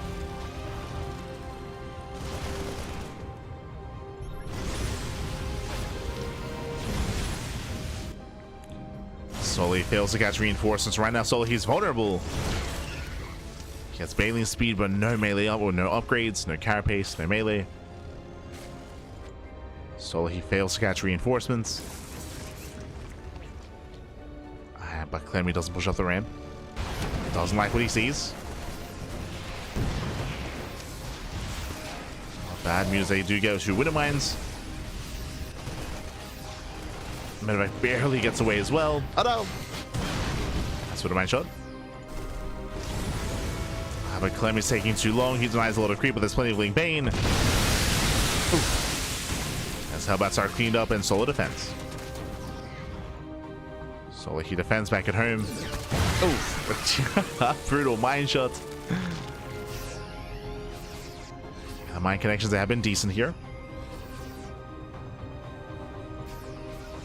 Catching out Link Bane, catching out Mutas.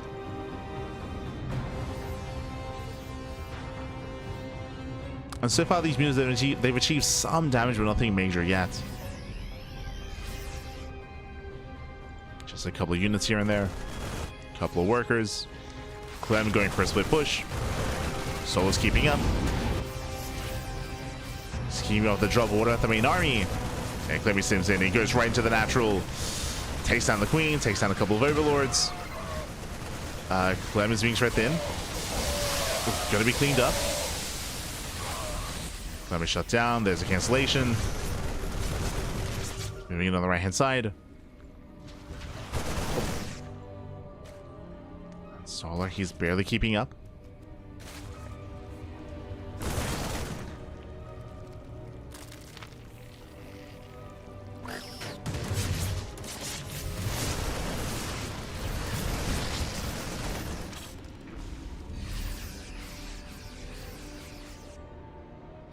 So far as keeping up, Clem, it's so important and so imperative here that he's as aggressive as he is. Trying to keep Solar busy. Oh. Pushing in once again. Gets to the Queen. Oh, not the best trades here for Solar. The Marines, they do overwhelm. And GG gets called. Clem breaks the natural, and Clem takes game number 2. GG. Whew.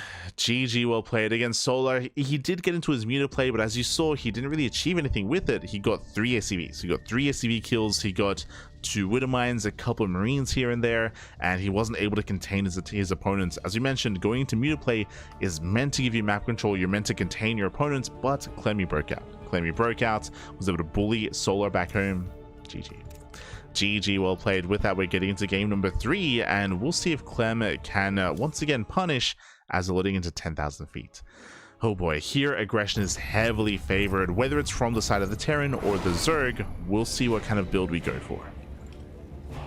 As spawning in the top left-hand corner of 10,000 feet, we have the French Terran player. We have the Red Terran representing Team Liquid, leading the series 2-0. It is Clem. And spawning in the bottom right hand corner, we have his opponent. We have the South Korean Zerg player. We have the blue Zerg for Team Falcons. It is Solar. Here we go. And again, welcome to 10,000 feet, a very small map. The map pool of rush distance by ground is very short. Aggression is favored here, so we could be seeing Roach play from the Zerg player. Otherwise, we could be seeing some more committed bio timings out of the Terran. We'll see. Here we go.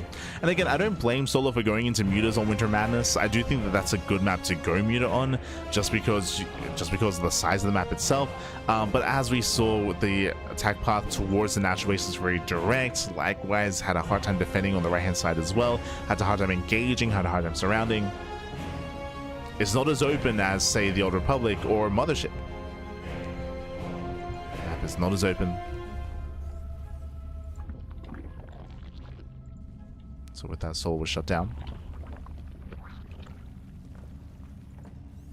And now, this time we should be pulling out of gas.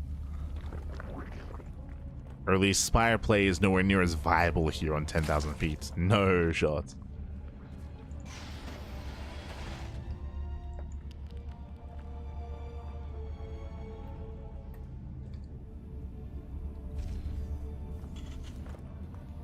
As he moves out.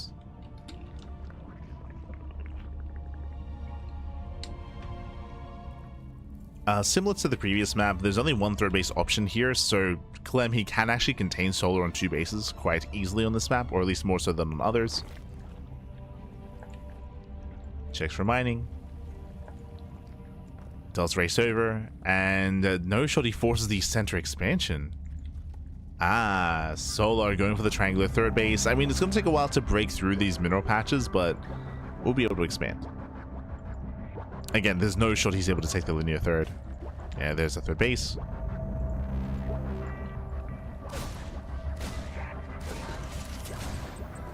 Again, it's a little bit more awkward to take, but does get it.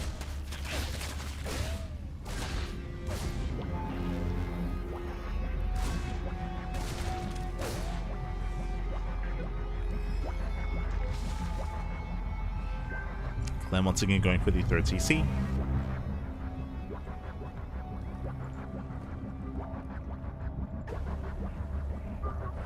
Now we're building up. Calming down. This time Soul, he pulls out of gas, so we're not rushing into any kind of crazy layer timing or roaches. Not this time. Standard opener.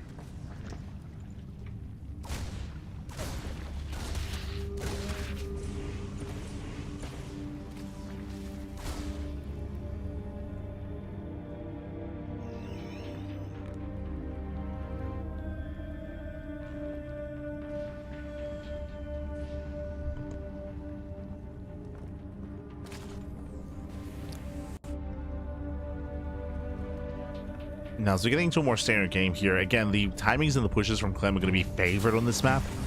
So, I'm mainly looking at Solar to see if he does mix things up a little bit. Playing standard is going to be difficult. It's going to be much more difficult here for Solar. Hellion rotates, going for the tumors, going for the larva. Does force a cancel, not bad. Making use of the choke point.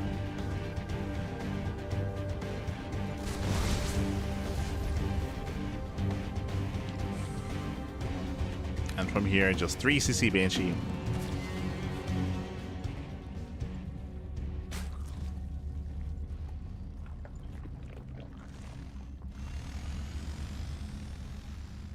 Crazy.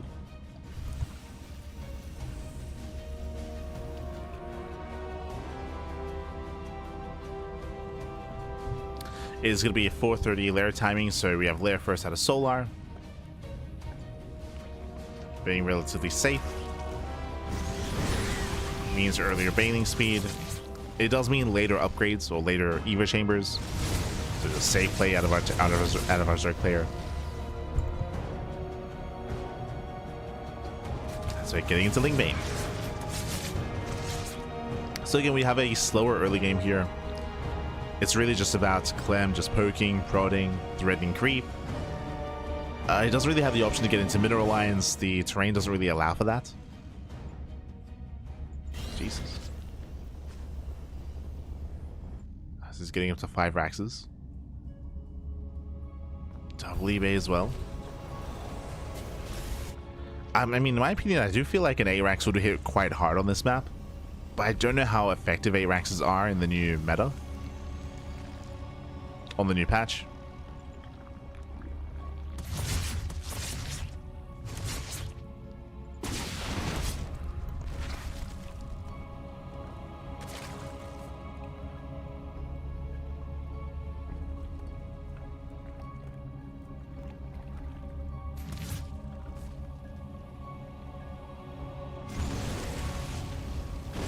Clem does rotate.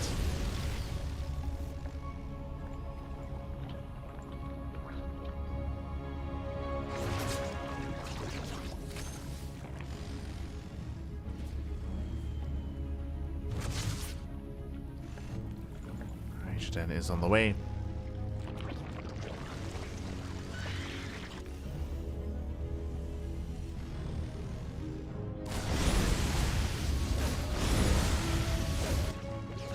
So just going into Link Main Hydra.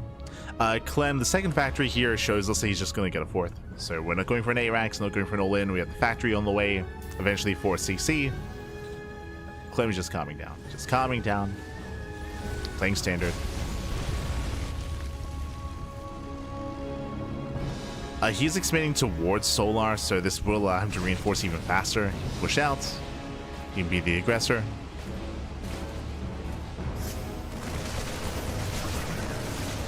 Baning speed does finish up in time. Solar is ready.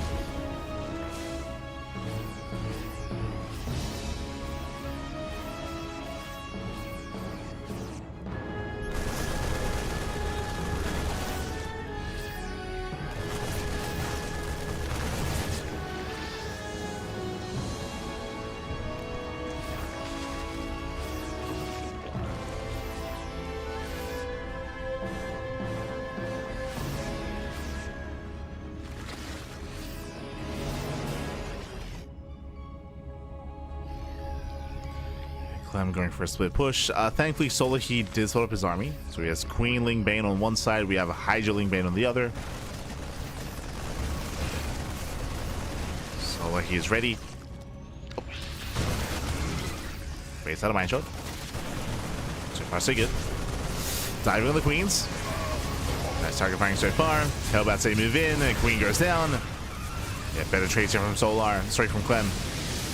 Aliens they shut down the Hellbats. Marines they can just stim in. He stims in. Up. Oh, Mind Shot goes off. Brutal connection. And Clem is breaking through. He's getting into the mineral line. Drones are going down. Getting 2 workers so far. Getting 3. 3 drone kills. Does pick up. So far, decent damage from Clem.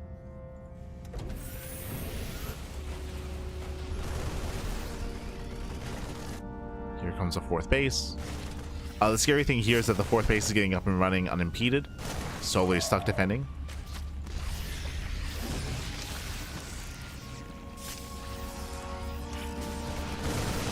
I can't just let the base get up and running here. Fifth base goes down. Solo can't really engage, not without the banelings.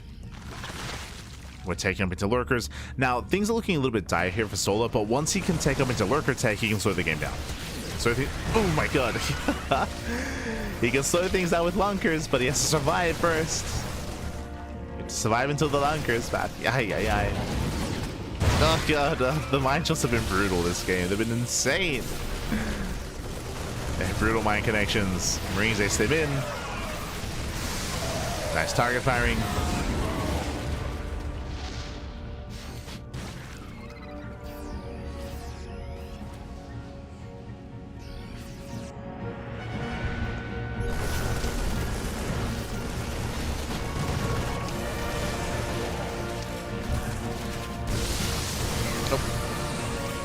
As this time the little mines don't quite go off. But Clem is still trading more efficiently. Still pushing his way in. Oof. And again, the goal here for Clem is to break Solo before lurkers. Hive is done. Hive is done. Lurker upgrades are on the way. The Banelings do connect. Yeah, some rougher fights here from Clem. Did take a Baneling to the face. Solo holds.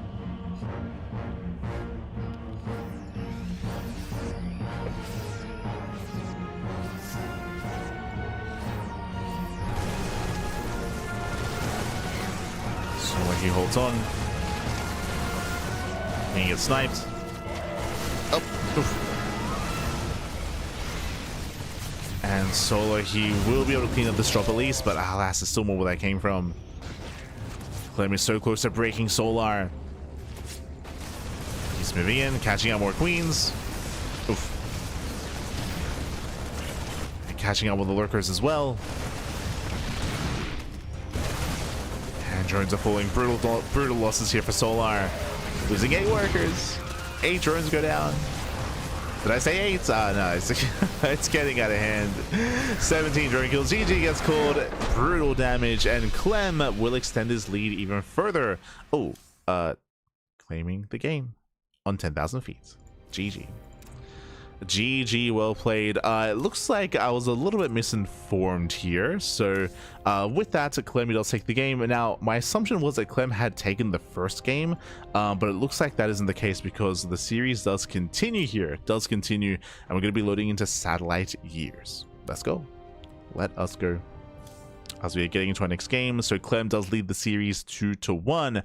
I actually haven't really seen too many games on satellite years. I feel like there's a lot of potential on this map, but we'll see. We shall see as we're getting into our next game. And spawning in the bottom right hand corner of satellite years, we have the the French Terran player, the red Terran for Team Liquid. It is Clem.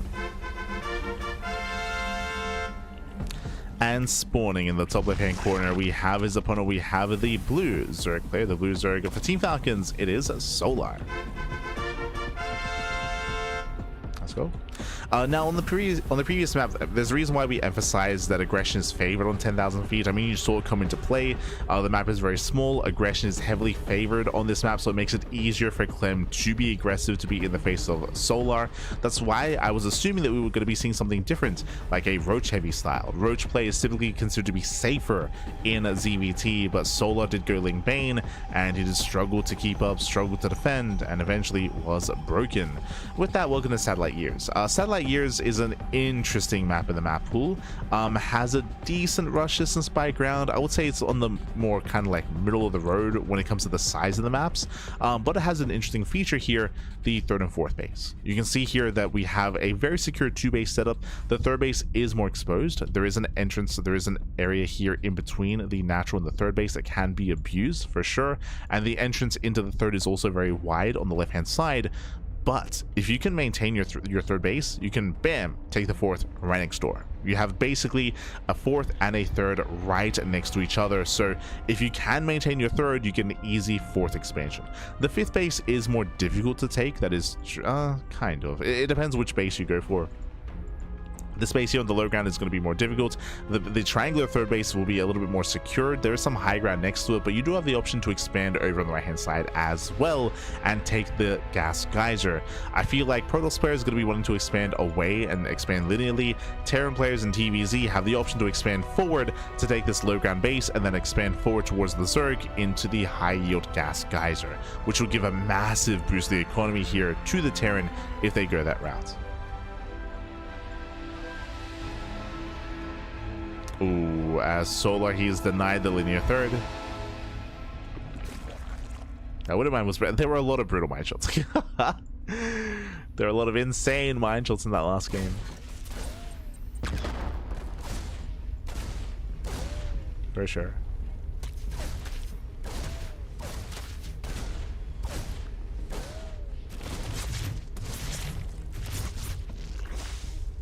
As Solar does expand on the low ground.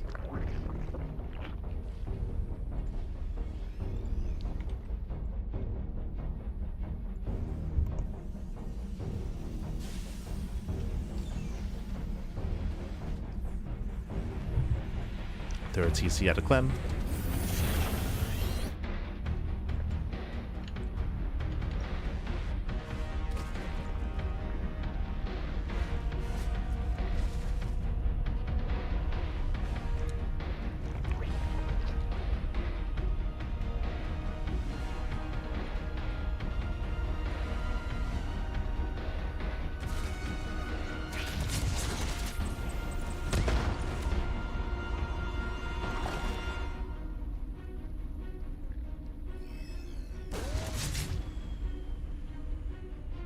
And we'll see how Solar will approach this map.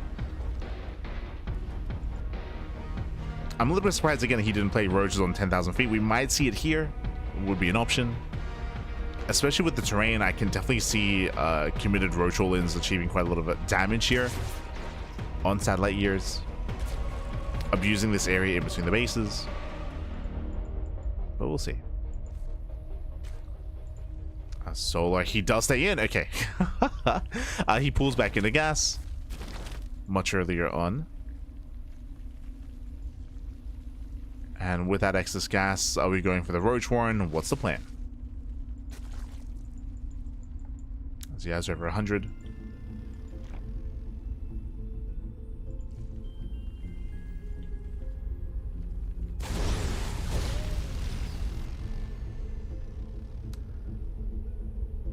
The lair is thrown down, but he pulled into gas early here. He's in excess as a result. But for now, going lair first. Maybe just a bit of an inefficient start here from Solar.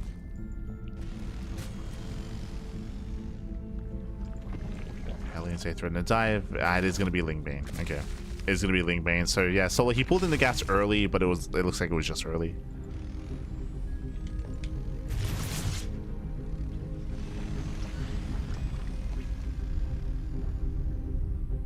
We can't read too much into it. As Soul's playing safe. Clem getting his third base on location already.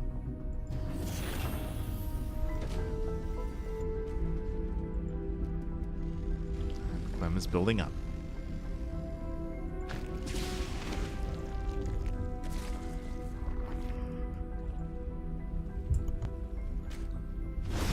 Oh, this might explain some of the excess gas. We are going for the Spire. Okay, so Muta play once again from Solar. Now, as opposed to what we saw on Winter Madness, we're not rushing into Mutas. This is not as quickly, as fast as a lair as we saw previously. Remember, that was a 320 lair timing. This is a 430 lair timing. So much later lair, much later Spire. Not as committed this time from Solar. Still going Mutas, but in a different way. Oh, as Ling's getting roasted, Hellions looking for the mineral line. Oh, yeah, he gets in, gets one folio. And solo he will defend. Yeah, solo he will defend. Thankfully, Lings, they do reinforce. They shut this down. Clem does overextend himself. Clem overextends. Solo he had plenty of Lings, and solo he does hold, does defend. That was close. As Clem, he almost got into the mineral line. Almost.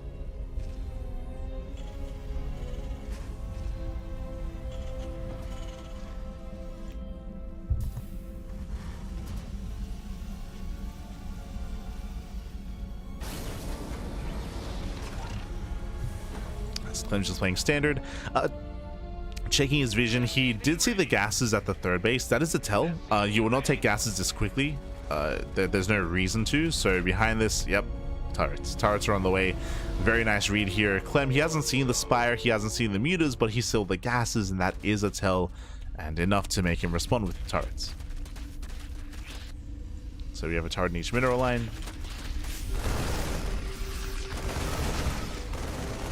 Because the opener, thankfully, Baneling speed is almost done. You just say make their way into the main. I believe there's no turret covering the production. We just are deflected.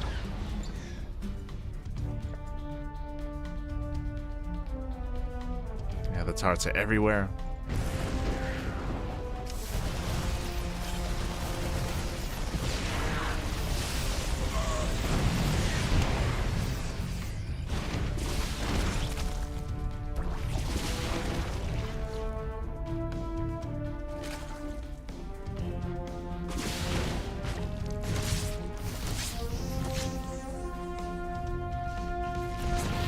Solo, he at least does gain some map control. He does shut down one of the Banshees, but here comes Clem, he's pushing. That's a lot of Marines. That's a lot of ByuN. Moving out across the map. 52 Marines. Now, depending on the engage, Solo, he can hold on here. As Clem is just rattling across the map. Widowmines and Thors as well. Clem, he's not all in. He's expanding, getting 4th base behind this.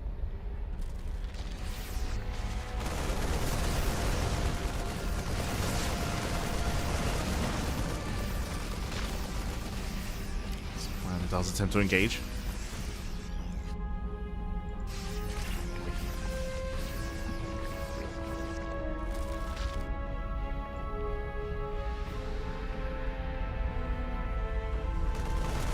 Oh, might just going up. Harass is denied, and Clem just focus on this push. Again, it's a very fragile army, just mass marine. He has to be so careful with how he does move in.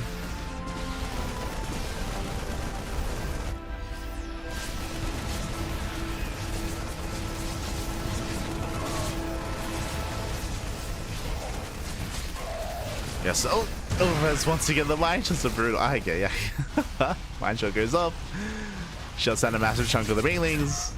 Not like this. And Clem is moving in, takes down 2 queens. Not again. Oh my god. Still one more Widow Mine. Solo, we gotta be careful. Thor moves forward as well. Widow Mine resets. Already has 17 kills. This time Widow Mine just don't quite connect here. Okay. But the Thor is here. Nice spread off of creep. He cannot engage. And Solo's being shut down. Yeah, he's using far too much. Clem is stumbling out of control. He overwhelms. Breaks through the Banelings. GG gets called. There's nothing left. And Clem, he will take the series 3-1. Advancing on to the grand finals. GG. Whew. GG, well played, Clem. He will claim the series against Solar. He had a very hard time getting to his Muta play, both here on Satellite Years and also on Winter Madness as well. In both games, we saw that Clem was able to scout. He was able to not confirm the Spire itself, but he was able to confirm the gases. He saw the gases on Winter Madness. He saw the gases here on Satellite Years as well. He was able to react, respond, and shut down the mutas. So the attempted muta play here was unsuccessful both times for Solar. Do appreciate that he tried to play mutas, but in the end, it didn't really come into fruition. Didn't quite pay off. Did not quite pay off here. And likewise, you also saw that Clem was able to succeed a little bit more against Solo compared to ByuN on these other maps, right? There was no Mothership, there was no the Old Republic or anything like that. Here I do feel like Clem, he was more favored coming into Winter Madness, for example, Satellite Years, 10,000 feet, maps where you can be more aggressive, where you can be more assertive. GG well played. With that, we have our 2 finalists. It is going to be a best of 5. Best of 5 between who? Between Clem and herO. Clem just took down Solar. herO, of course, just took down Cure. So we have a Protoss versus Terran matchup. Let's go.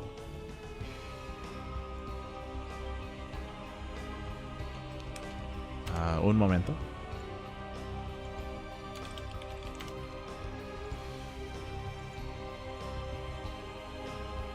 Beautiful. As we're loading into game 1, game 1 is going to be on 10,000 feet. TVP has been a little more in flux as of late. We have seen a lot of players be a little bit more exploratory in how they approach the matchup, especially on a new map pool, though things can get a little bit wild. As spawning in the top left hand corner, we have our French Terran, the Red Terran. For Team Liquid, it is Clem. And spawning in the bottom right hand corner, we have the South Korean Protoss player. We have the Blue Protoss. For T1, it is a herO. Hello. Proxy. I mean, herO, he went for a lot of proxies against Cure. The question becomes, was Clem watching? Was he watching those series? Was he watching those games? Is he aware of how aggressive and how cheesy herO has been today? As he did proxy Cure twice. And here comes the gateway. Here comes the proxy.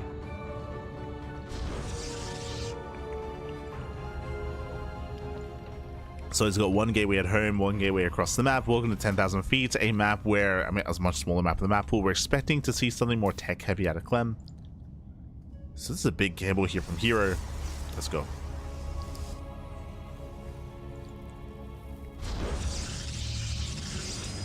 So here comes the gateway.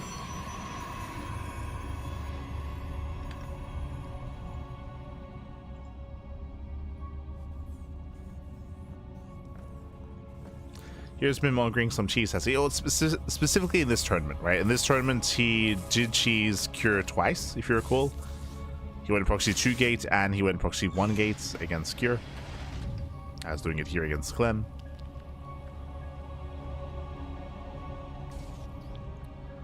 And again, the goal here will be to delay the CC and ideally force a cancel. SCV gets low. SCV gets low. Zelda's on the way. Again, it's going to be Zelda first, into Stalker, into Adept.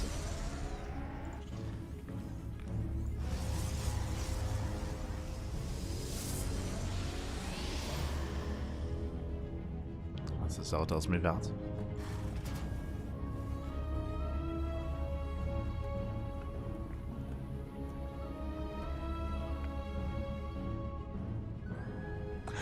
Clem, he finds a proxy. Wow, big scout hit for Clem. He's now aware of what's going on. Does cancel immediately, and he sets up the bunker. That bunker is on the way. Again, the earlier you cancel, the better. There was no way for Clem to defend the low grounds. He could not defend. Buying time for the bunker. Boys are being pulled.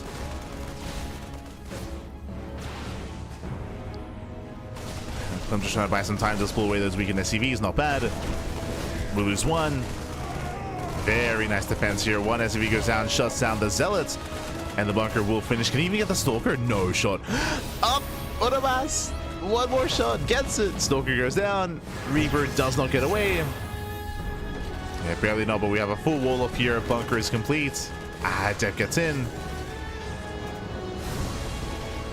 Barely does get in, gets extra SCV kills. Nice damage by herO.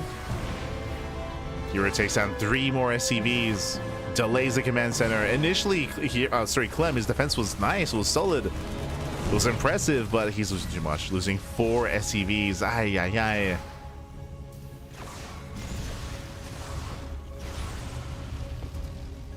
Four SCVs go down.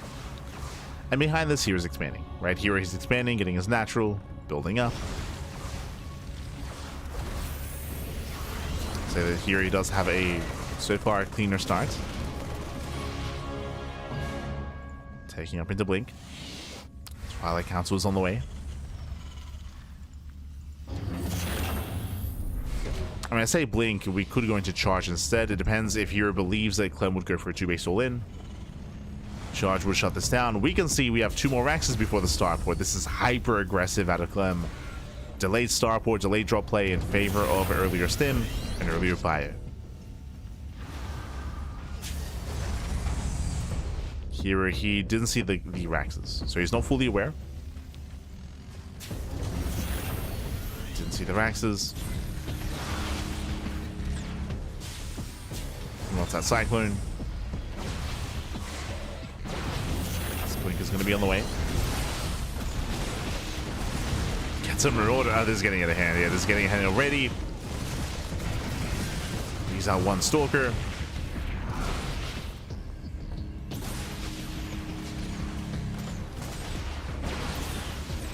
Oh, nice lock on. Gets one of the Stalkers, gets 2. Clem holds. Yeah, Clem, he barely holds on. The Cyclones have arrived.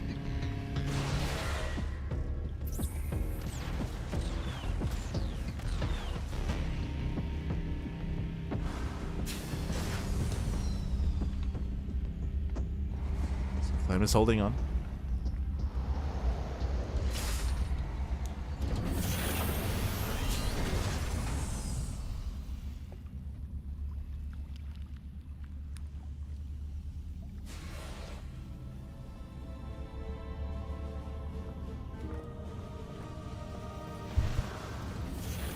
And I mentioned earlier, because of the build of choice, because of the production setup, he's going for early stim. Early stim, late medevacs. This is going to be hyper aggressive out of Clem. I mean, he has to be because of the early damage. He's moving in. He wants that tank. Takes down the Cyclones. Tank goes down. Massive pickup. And now there's 1 Marauder left. Oh. Trades well. And he's trying to hold his own. Hero's not backing down. Guess another Marauder. This time Blink is done. Here I'm sure he's tempted to dive on the tank. He's tempted, dives in. And Marauder goes down, he can 2-shot. Ooh, barely does get the tank. And with that hero he can overwhelm. We're down to what, 5 Marines. SCVs are falling, Marauder's still on the way, tank's still in production. Until then, hero he will dominate. Takes over the natural.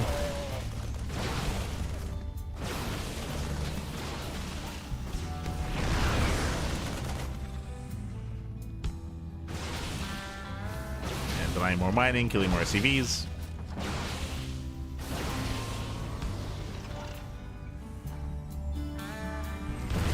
Links in once again.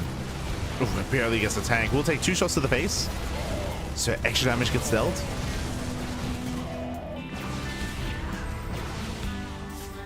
Does take extra damage. But still breaks through. Yeah, he still breaks through. Taking off more SCVs. Oh. Tank does siege. We go 1 tank, 1 marine, 1 bird. Let's go. Clem is hanging on by a thread, but Hero, he's hit at the game. He's hit at the game. As he should have won. GG gets called. Hero, he will take game number 1. He'll take a lead in the series. GG. Whew. GG, well played. Again, a very strong start here for Hero, winding it back. Clem, even though he did react very nicely to the proxy, I was very impressed by Clem's reaction time. He was able to cancel the CC, get his bunker up and running as well. But there was 1 critical mistake. He didn't lift in time, and 1 adept slipped in. 1 adept did get into the main base, and if you remember, killed 4 SCVs. 4 SCVs delayed the command center, more reinforcements arrived. What should have been a cleaner defense kind of fell apart. And Clem, he did sustain some extra damage, a lot more damage there, with workers falling, with Marines getting picked off, Reapers as well. And he had a shaky early game as a result, and Hero capitalized on that. GG. GG, well played. So again, a shaky defense there by Clem. And now we're getting to game number 2. Jumping into game 2, jumping into Winter Madness. Let's go.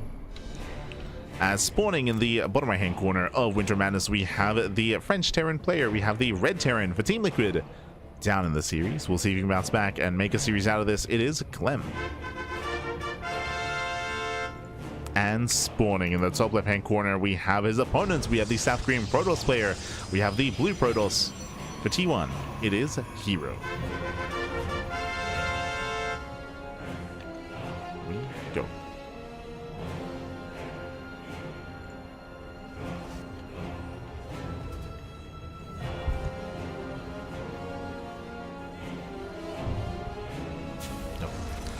As at this time here, he does set up his gateway back at home. There's no proxy 2 gate out on the map. We're calming things down. So we do load into Winter Madness. Here on this map, it is one of the larger maps in the map pool, much more defendable on 4 bases. I feel like the pressure is going to be on Clem to be more aggressive this time. Speaking of aggression, double gas. Double gas opener, going for a faster factory. Into faster tech.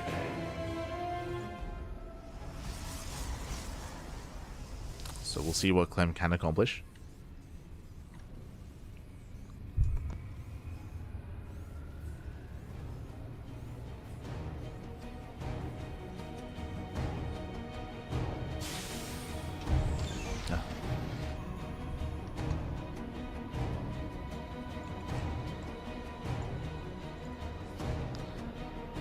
Here we are going to be building up. Our eyes are going to be mainly on Clem to see how hard he commits, whether he goes into Reactor Reaper Hellion, into committed early Cyclone production, committed Widow Mine drop play.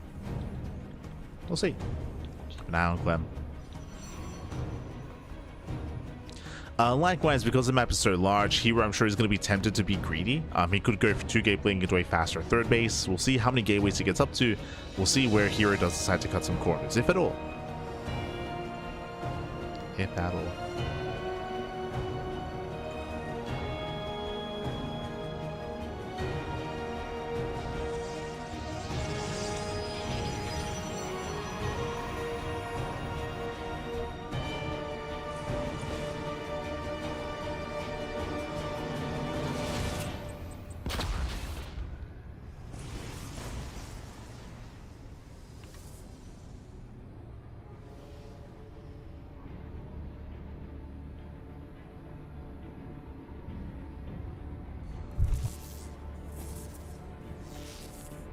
As is that Twilight Council opener. Clem does go Reactor Reaper Hellion, so he's going to be a little bit more aggressive early on here. Building up his early game army. Saves the CC. Now, with this kind of commitment, the goal should be to bust into a mineral line, to break through the initial defensive wall off, and to get into the natural, to get into the main base, to deal economic damage. So here comes Clem. He's moving out. herO, he has no Sim City. I mean, his buildings are here in the main base. No wall off at the natural. And we'll see if Clem can break through. But now diving on the Stalker, not bad. One Stalker goes down. Going for the other. We'll get a second Stalker. Oh, not quite. As boys are being pulled, probes they do line up. Oof. Yeah, brutal damage here. The Stalker still does fall. That's going to be 4 probe kills. 1 more Hellion volley. Oh my god, 6 probes. Okay. It's getting out of hand. It's getting out of hand here. 7 probes go down. Ay, ay, ay.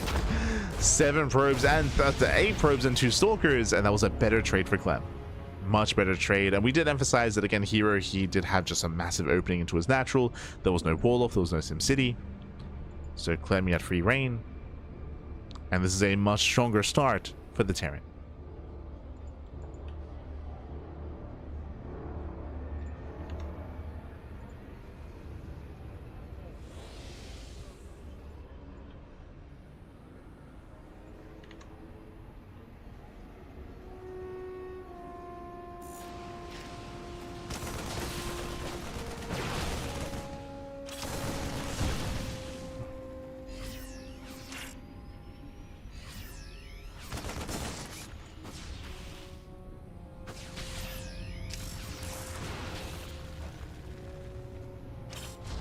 He does zone away. He's a nice mining here at the natural. herO stuck on a 1 base economy. Brutal follow-up. Link is just not finishing up. Oh, nice. A very nice target firing at a herO. Takes down the Widow Mines. Still lose 2 probes. And herO is still recovering, still down economically. Wait, 1 gate? Wait, wait, did he go 1 gate blink into a third? Okay. Very greedy. I mean, here he has to do something drastic here. So fair enough. What is happening? So 1 gate blink into a third base, into Robo, into Bay? This is wild. Like here, he has nothing. Like he has foot. Sure, he moves out his soldiers across the map. He will get on top of the tank. But these are losses that he can't necessarily afford here. Let's get one tank. Trays out 2 stalkers.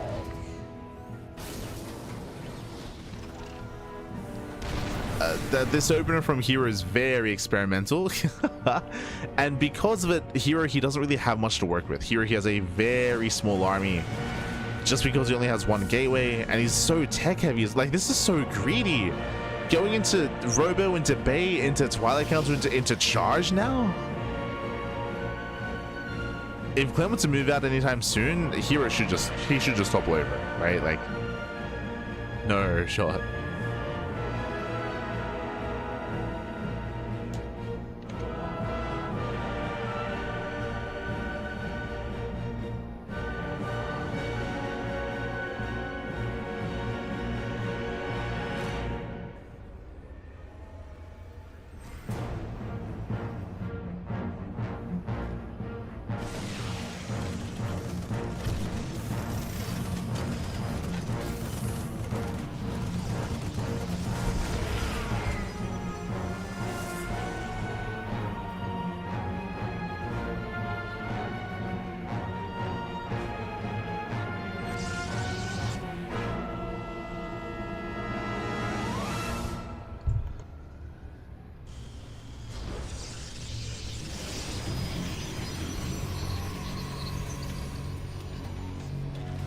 Does rotate between the bases, just harassing, getting full scouting. Clem, he has seen the setup now in the main as the first Colossus is revealed, and Clem's pushing.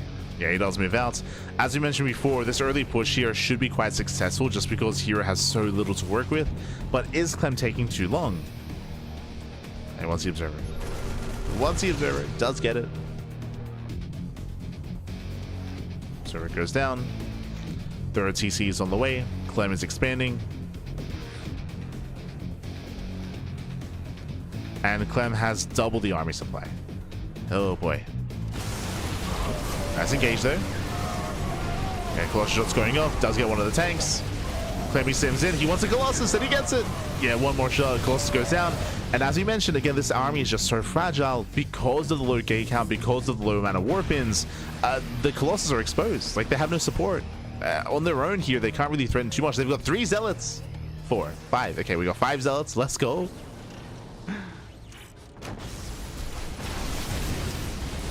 Doesn't quite catch the tank. As Clemmy kites back, and Clemmy might just stim in. He should. Again, this is the army. We got 1 Colossus, 1 Immortal, 1 Stalker. Clemmy totally could have chased that down.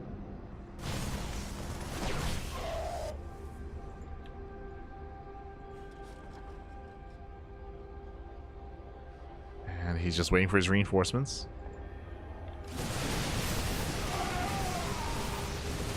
Catching out the charge lots. Now we're up to 2 Colossi. Okay. Oh, that was a crazy play. He blinked into the army. Stalkers, they go down, and Clem, he should just go for the kill. Yeah, he sims in, he sims, and he wins. He gets 1, he gets both Colossus, and there's no standing army remaining. Again, this was a crazy build out of herO. It shouldn't have worked, and thankfully it didn't. Like, as a reminder, what build was this? This was a gateway into Twilight Council, into Natural, into 3rd base on 1 gateway, into Robo, into Bay, into Charge, all off of 1 gate. Like, it was like, again, that's why there's just so few gateway units, because we had such a low gateway count for so long. And with that, herO is being broken. GG gets called, and Clem, he ties up the series 1-1. GG. GG, well played. I don't know what the hell herO was doing. That was crazy, man. That was crazy. GG, well played. herO, he gets punished for his greed. He gets punished for his very tech-heavy builds. And with that, Clem ties it up. We're going to game 3. We're going to game 3. We're going into a back and forth. Let's go. All right, let's go.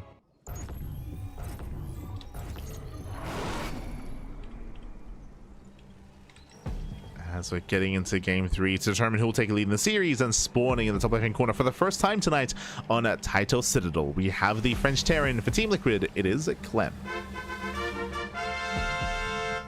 And spawning in the bottom right hand corner, you have we have the South Green Protoss, the blue Protoss. For T1, it is herO.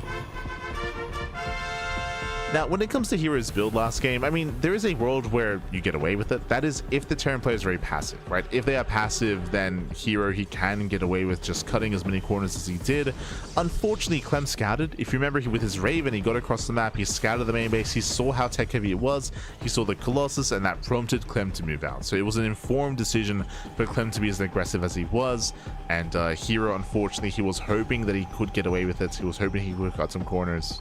In the end, he couldn't. In the end, he was punished. But I've never seen herO do that before. Like that specific build, I mean. It was crazy. But with that, we're now getting into game number 3. Once again, double gas out of Clem. Another reason for herO being so greedy might also be because herO did have a worse start to the game. Remember, what did Clem do last game? He went double gas into a faster factory, into Reactor Reaper Hellion, and he did do a lot of damage. He was able to kill a lot of workers. He was able to snipe at 2 stalkers. Clem did have the stronger start to the game. So it's possible that the greed of herO was a reaction to being behind, to falling behind early on, and to losing all those workers. That would make sense.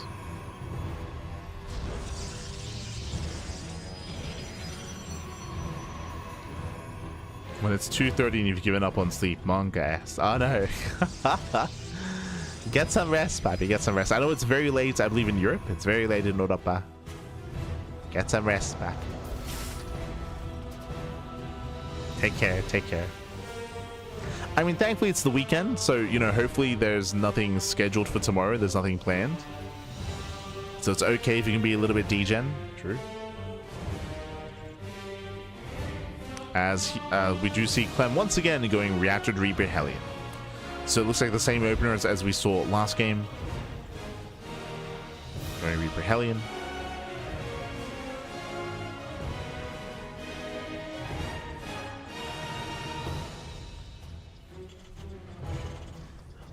Likewise, welcome one and all to Title Citadel. Title Citadel is one of the larger maps in the map pool. I would say a little bit more defendable on fort bases, more so than on some of the other maps. It's not as open, not as crazy.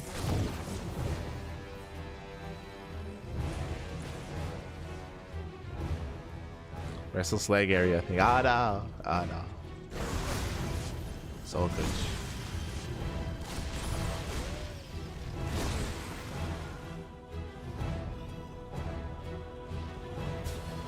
And it's time to enjoy some StarCraft in bed.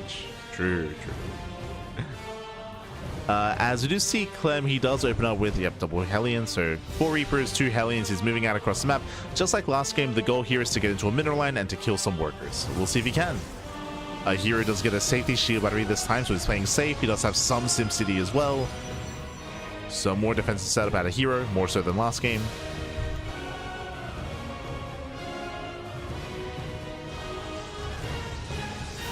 Clem dives into the main, causing a distraction. Distracts herO. Hellions will go for the mineral line. Oh, a little bit of miscontrol. Hellions have to back off. 2 pull away. 1 Hellion goes down for an adept. And herO defends. So this time a much cleaner defense out of herO. More so compared to last game.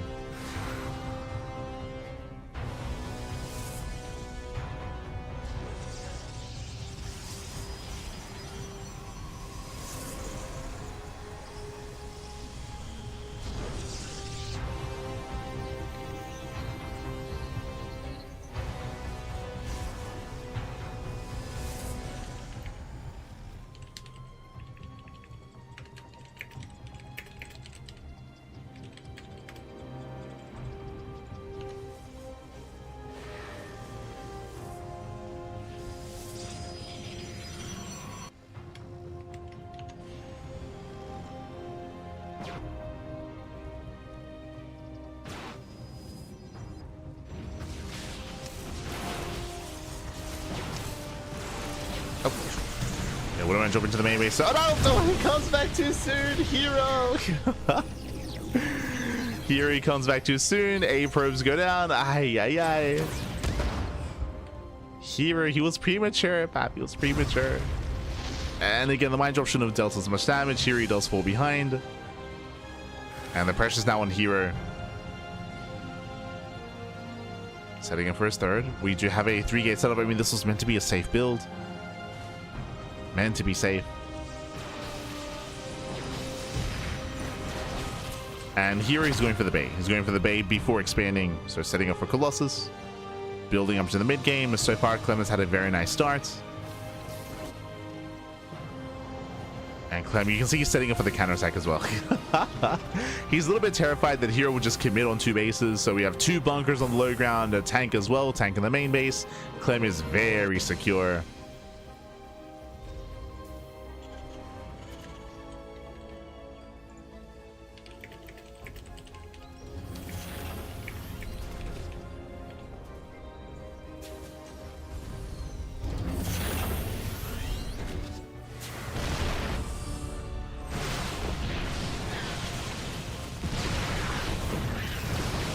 Stalkers, they do deny combat shields. They denied him, and not bad.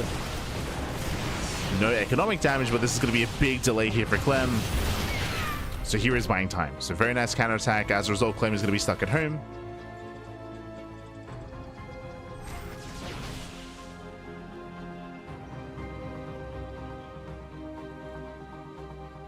He's going to be stuck at home. And here he has time to recover. It's time to build up.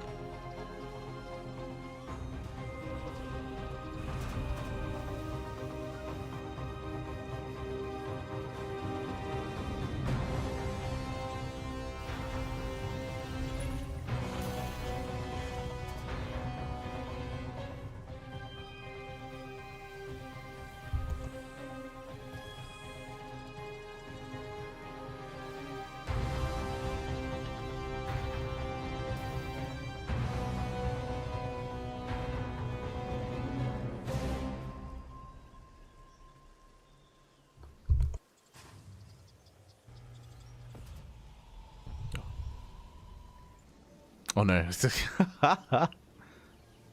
All the EU degens in the chat. Not like this, Pappy, not like this. But so far we have a back and forth, and again, Clem is contained on 2 bases. He has to wait for Stim before he can move out. This is giving herO the time he needs to build up more Colossus. He has 1, soon to be 2 Colossi getting to charge, and it's going to be up to herO to slow this down, to slow down the push. It's still going to be a terrifying army that Clem has. Like Clem, he still has a supply lead. This damage that herO's done isn't really slowing down the army. Sorry, it isn't slowing down the army supply of Clem, just slowing down and giving him time to build up. So here he has a little bit more time. Does get a tank. Oh god. Does take extra volleys to the face. Not the best trade here for herO. But does get one of the tanks.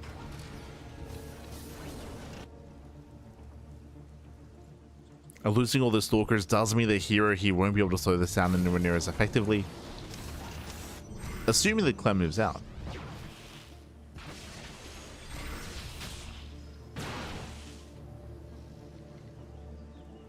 Is he too greater than sleep? I know. Take care, Pappy. Take care. And Clem is just chilling. Clem is chilling back at home. He did scout. He did confirm the Liberators with the... Sorry, he did confirm the Colossus with Liberators. So behind this, going to Ghost, going to a second starport, into Mass Viking. So Clem is just chilling. He's not moving out. He's just chilling back at home, defending on 3 bases. You're having a bit of a slower game. Okay. Slowing things down. This also is most likely because Clem lost Stim earlier. So because his upgrades were delayed, he's like, you know what? I missed my timing. I'm gonna just back off, right? I'm not gonna risk it here. Against herO, got to be clean, got to be crisp. So just backs off, builds up.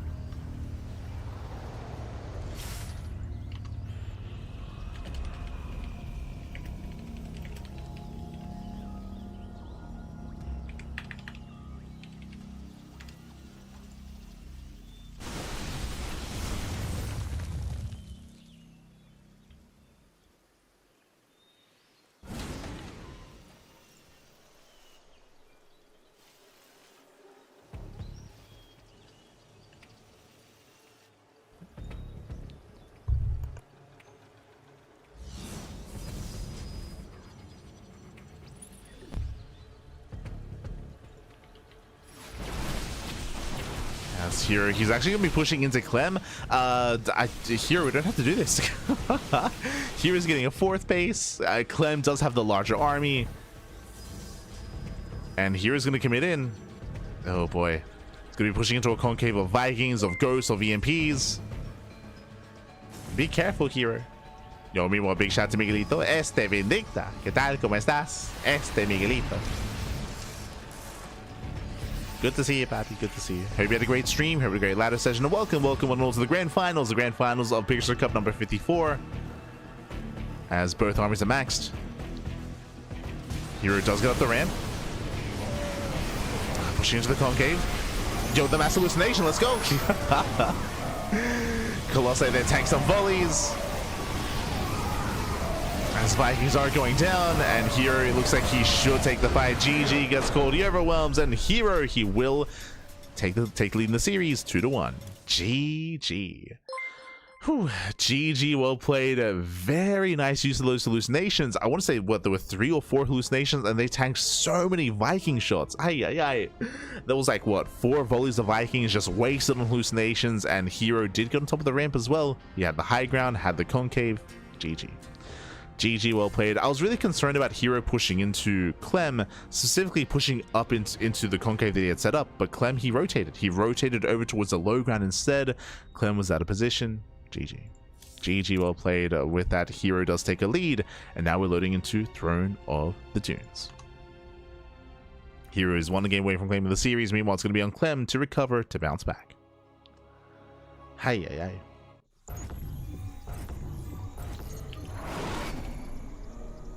Here we go. As spawning in the top right hand corner of Throne of the Dunes, we do have the French Terran, the Red Terran, for Team Liquid, it is Clem.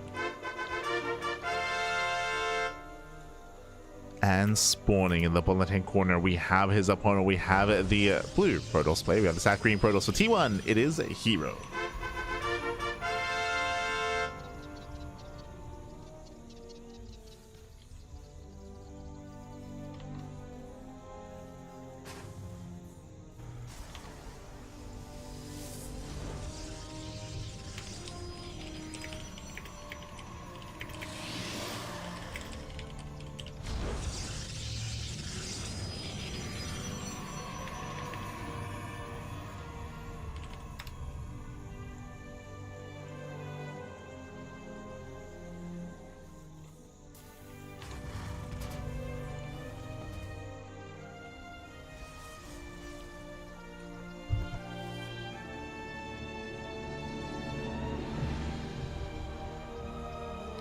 So to open up, herO immediately does scout for proxies, don't blame him.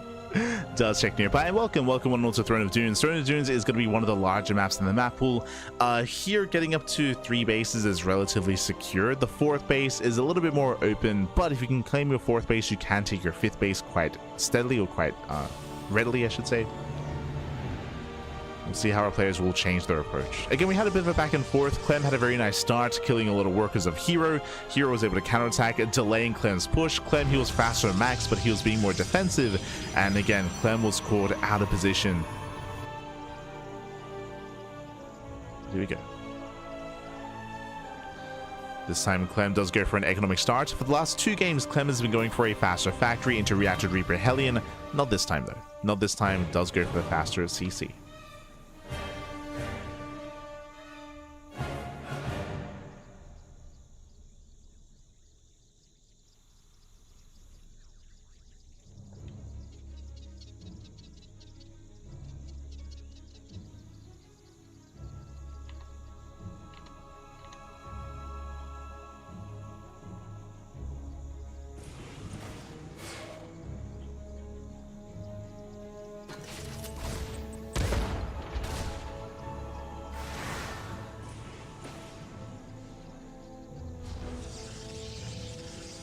The Reaper does poke in. Very exciting. This time it's going to be a Stargate open out of here. Interesting. Checking the vision here. Clem, he is not aware. Does not scout the main. Not yet. Rotates back over. Does get into the main. Does confirm the Stargate. With this, here is going to be a little bit more vulnerable. We can see that Clem throws down a 2nd Rax before Starport. If we see a 3rd Rax before Starport, that's indicative of a 2 base all-in. and that is going to be favored against Stargate play. The downside of Stargate play, I mean, if this is going to be an Oracle opener or a Phoenix, is designed to harass, designed to give you a bit of a lead getting into a longer game, but defending against all-ins, it's going to be much more difficult. Yep, there it is. Third Rax is on the way. Solid reaction. It's going to be Phoenixes out of herO, and Phoenixes, they struggle against these all-ins. What are Phoenixes? What do they achieve? What are they good at? They are good at denying drop play, denying Banshee, shutting down Raven harass, and of course containing the Terran player, at least in regards to drops. But when it comes to defending against all-ins, they're that much weaker. Sure, you can lift up tanks, but what's your supports? Like, how do you kill the tanks? How do you deal with the Mass Marine? Mass Marines are building up. Tanks are amassing as well.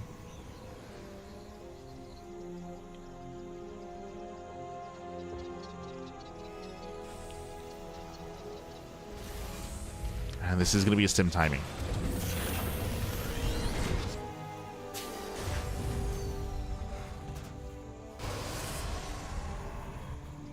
And this time stim will not be denied, will not be cancelled. herO is going Feast Colossus, let's go. Robo's on the way. Very old school in herO's approach. Very old school.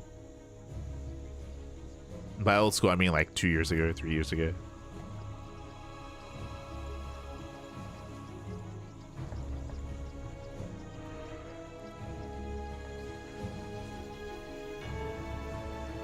Back when this is more popular.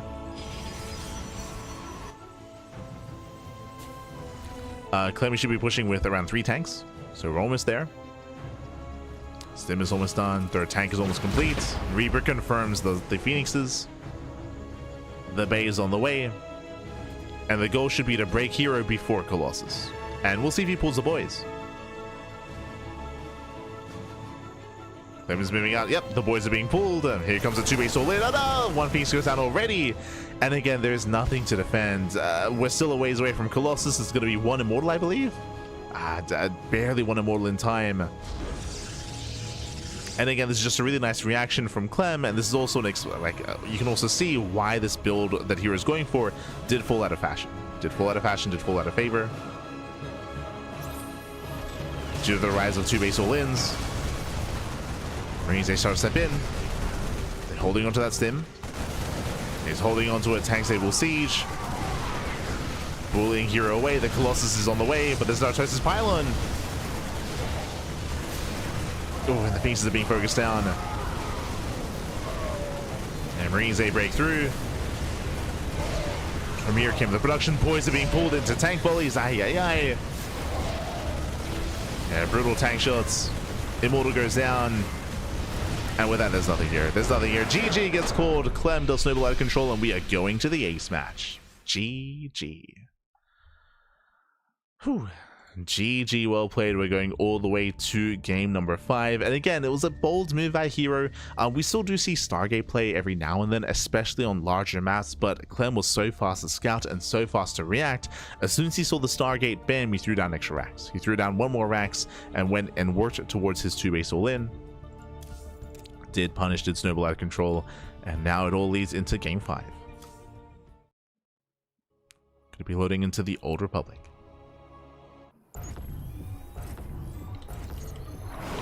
And we'll see how this story ends. As spawning in the bottom left-hand corner of the Old Republic, we have the French Terran player, we have the Red Terran representing Team Liquid. It is Clem. And spawning in the top right-hand corner, I did notice his camera moving across the map. Got my attention. We have the South Green Protoss, the Blue Protoss for T1. It is herO.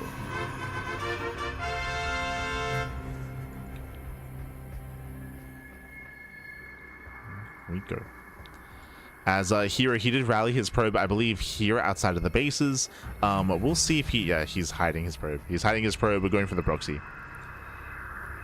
We're going for the proxy gateway, so we have 1 gateway back at home, and I believe 1 across the map.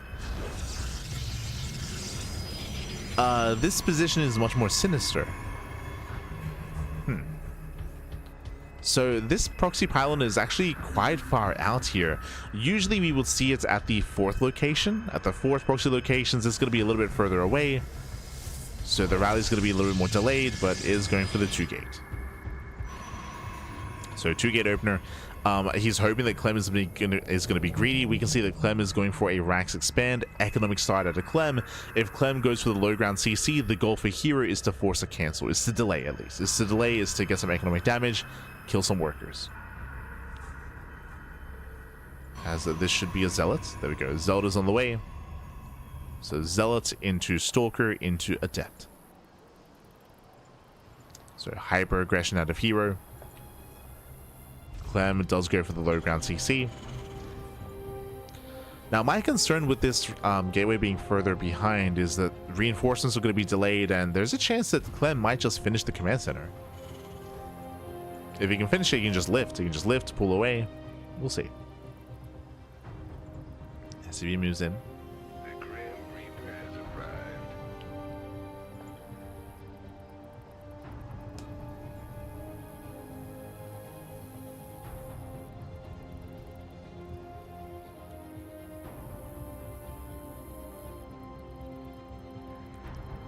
As Clem, he's blindly opening up Tech Lab. No, it's CC on the high ground. Wait, what?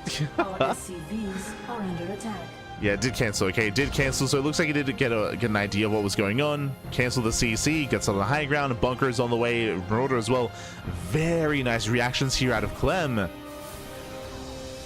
Very solid read. As a result, Clem, he's perfectly fine. Was forced to cancel and delay his command center, but I mean that pales in comparison to killing workers and killing SCVs. It's a very nice reaction. Clem, he's looking for the proxy. He knows that there is one. And Clem, he has a stronger start. Like, Clem takes a lead. This proxy, these gateway units, they were not worth it for herO.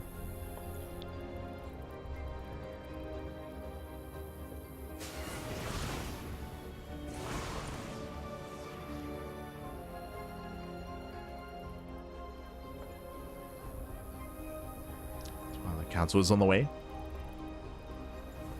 Working towards Blink, I would imagine. Oh. Reaper does barely escape. Just barely. Pulls out, pulls away. Doesn't scout the gateway. He's still looking. Still searching. The follow-up here is a second Rax. Do we go for a third Rax? Do we just go for a 2-beat? Eyes are on Clem. If he throws down a third Rax, this could just be the same build. I mean, I say same build, like the same direction as game number 4.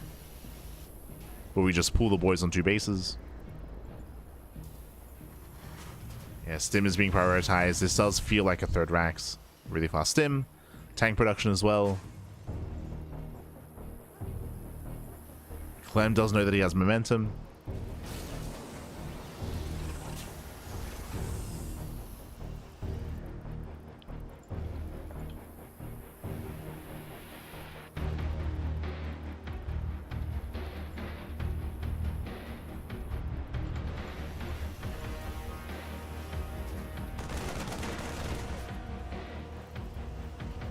Oh, este Maxi, papi.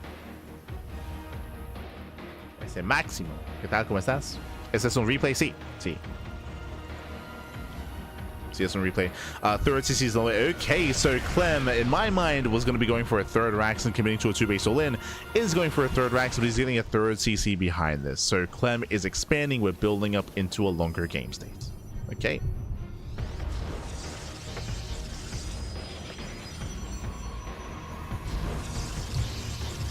Pero sí es. Sí es un replay.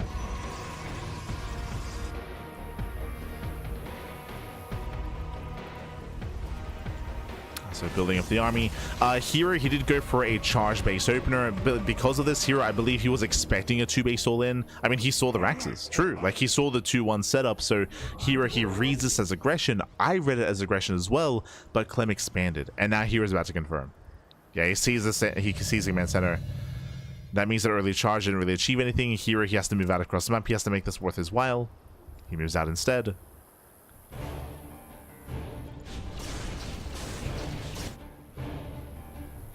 And the pressure's on herO.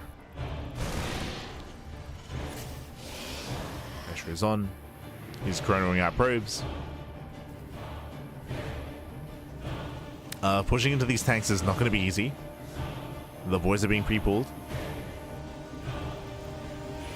Oh, base out the Zealot. Cheeky moves out of Clem. That was very cheeky. Sent out one SCV just to bait the AI, just to bait the Zealot to charge in. Very nice. And Clem takes a better fight. I don't think I've seen that before, to be honest. Where you just send out one SCV to bait out the charge. So cheeky moves out of Clem. Takes the better fight. Defends. And herO has the back up.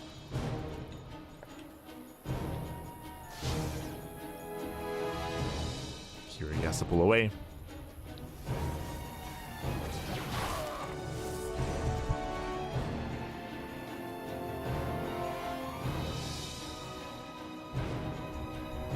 Pulls back, getting into blink. Likewise, Clem will take his third.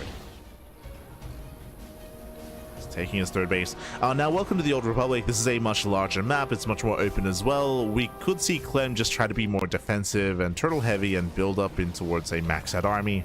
We saw him attempt to do this on Taito Citadel, but he got caught out of position. We'll see if he can achieve it here instead.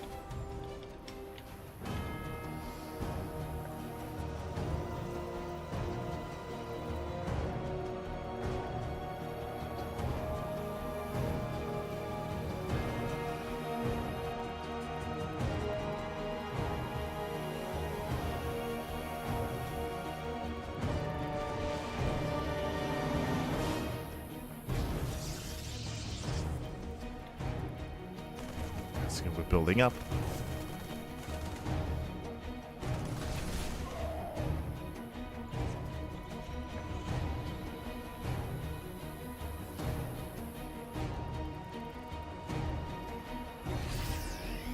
Clem's going to be the first to move out. Bold move. There is no splash damage, no Colossus, no Storm. There's plenty of charge lots. They're diving on top of the tanks. And the tanks, they will go down. Gets one, gets two, gets all three. All three tanks should fall, and yeah, Clem, he should not have moved out like this. Not like this! Este Clem. Gets caught out in the open. See, this is where ByuN is watching this game, and he's like, see, this is why you never move out. This is what this is why you never push this terrain. True, true. But again, going for a charge heavy composition like this, you want to fight out in the open. You want to fight out in the open, you want to get us around. So herO heated out trade. And after losing that fight, now Clem is stuck at home. Now with a weaker army. So Clem, herO, he could just move in. He would try to keep going. If he had a War Prism, then he could reinforce. Prism is still on the way.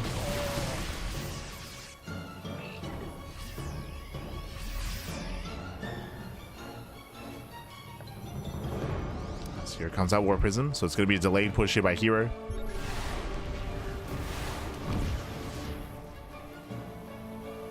And herO, he wants to go for the kill. He's a little bit early. The War Prism has yet to arrive. Oh, does take some mean piece of the face. Prism is here. Third Colossus as well. Jesus, 3 Colossi. hero's moving in. Gets off the Marauders. We'll tank the EMPs. And the boys are being pulled into 3 Colossi. Ay, ay, ay. Yeah, massive Colossus swipes going off. Oh, but the boys, they tank well. Clem holds. Clem is holding on. Did cost him every single SCV though. That was 19 workers falling.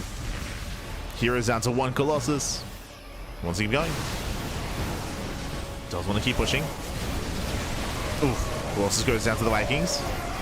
And herO overextends. Yeah, herO, he should not be here. He has to pull out. Gets 21 more workers. And he's just going to keep trading. Jeez, he just keeps going. herO just wants to end the game here and now. Keeps rallying. Keeps warping in. Shows the Novas. Novas go up and they do not connect. They have potential. But herO, he will lose everything. We gotta calm down, Bat. We gotta calm down. Hero pulls away.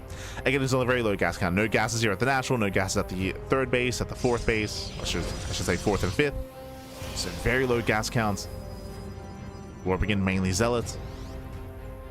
And Clem holds. He holds, he survives. I think the initial fight from here was fine when he killed the initial wave of SCVs. But moving in with the disruptors, that was a little bit overzealous. That was hero overextending. Throwing away a little bit too much. It wasn't quite worth it.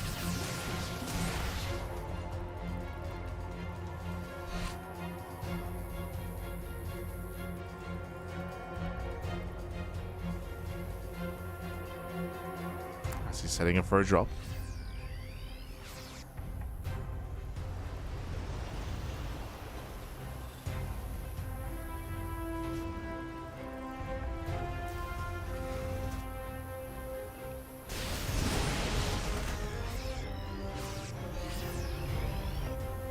Gets into the main. Will delay some of the production. Nice damage by hero. At the same time, Zealots do hit the natural. Main army towards the third. Clem's in position. Hero, he backs up. He backs up from the front lines. Trading his Vikings. Not a bad trade for hero. Gets one, gets two Vikings. Boss is moving in. And here he has to keep this up. He has to keep this up. Harassing, threatening with the main army. As he takes more bases. Double expanding.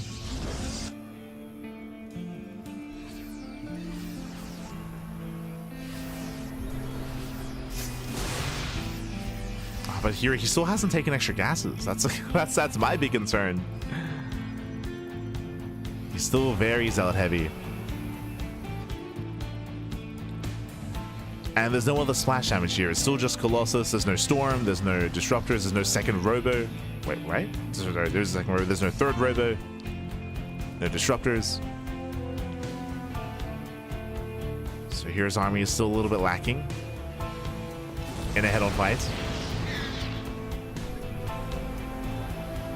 Once again, just trying to cause a distraction.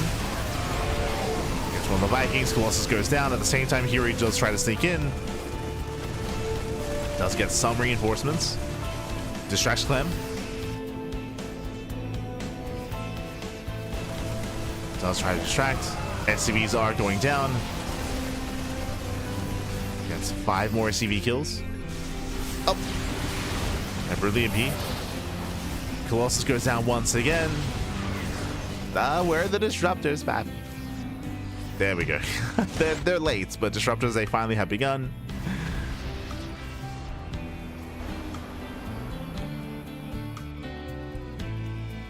You're now getting to Disruptors while Clem builds up into Liberators instead. Once again, hero going for the run by. Getting himself the Ghost. Gets one. 1, 2, almost 3 Ghosts go down, but it does overextend. And here he will lose every single Marauder here. Sorry, every single Immortal here. Yeah, the Immortals are going down. Expensive losses for hero. He will lose everything. The Zealot Robot was nice, but this was still a very expensive trade for hero. If he had gotten away with the Immortals, then sure, he'd be fine. But he lost every Immortal. So here, he's been very wasteful with these fights.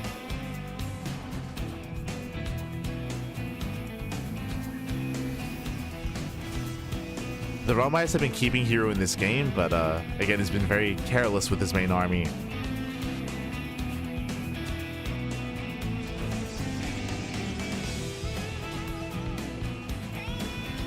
Insane holds. I would say that was more on hero overextending. Like hero, he's been overextending quite a bit here.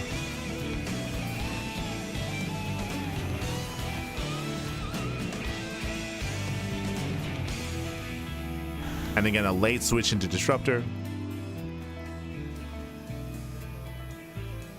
How many Liberators do we have? So far, 3. Okay, so still a bit of a lower Liberator count. As Liberator count gets higher and higher, that's when hero will have to take to the skies and switch into Sky Toss.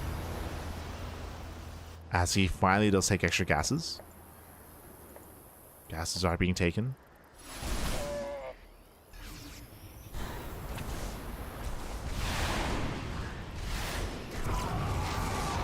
outside the prism. So ideally, when you go for these run bys, you do want a distraction. You want to be having your main army, and you want to try to pull away the attention from one side then into the other. herO, he's a little bit premature here with this run by. He gets caught. He is seen, and Clem is getting red.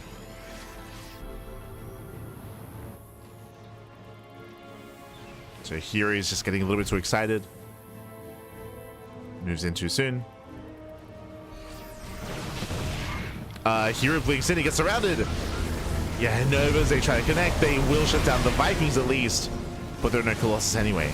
Yeah, there are no Colossi. They just now start up, but that's going to be 2-3 disruptors going down. Likewise, here Zella Rama was dealt with. And Clem, you can just chase him down. Yeah, you can just chase him down from here. Nova doesn't connect. And remember, because herO showed his hand previously, Clem is already set up. He's already set up here. Zealots are thrown away, and Clem takes a massive lead.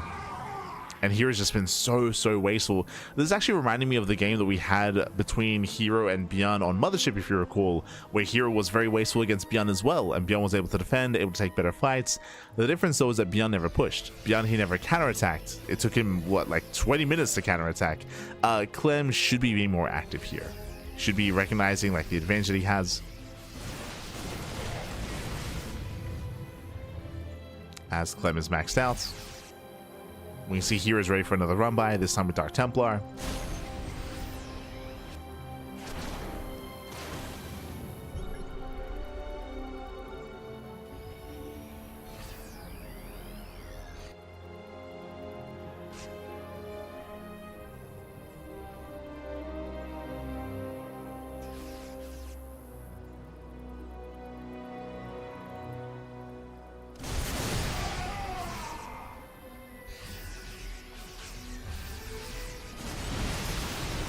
Here he does try to collapse on this.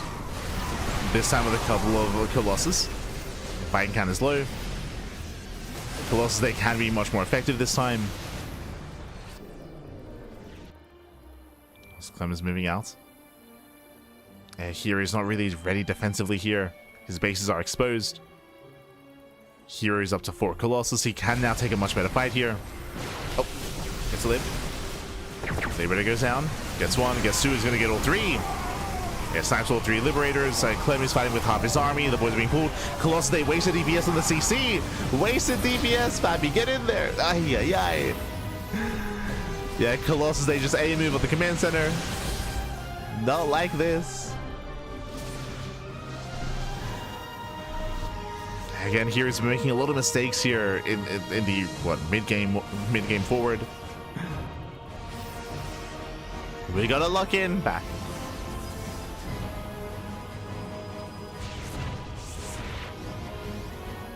But that was 4 Colossus just going ham on the CC. Ay, ay, ay. Better swipes.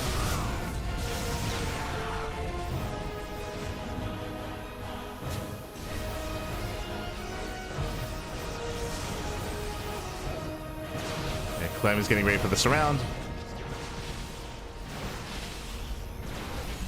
Fight count is built up. Earlier there were what, 2-3 Vikings. Now we're up to 6. And now we're collapsing in. Colossus once again, they do lag behind. Clem does shut this down. Yeah, better concave, better arc. The planetary is coming into play as well.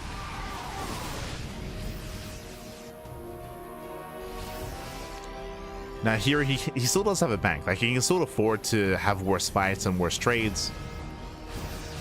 It's still something he can afford. Oh, diving on the Liberator. Once again, Liberator goes down.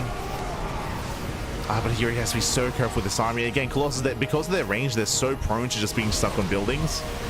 And that just keeps happening. And with that, here overextends. He'll bleed out both of the Immortals, the Colossus as well, and Clem can just chase him down. He just chase him down once again.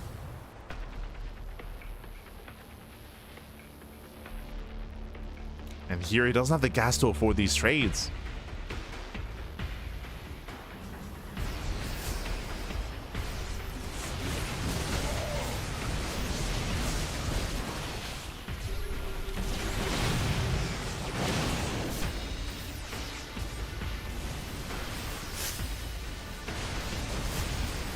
But again, here he very much so has been trying to brute force the issue and brute force the win.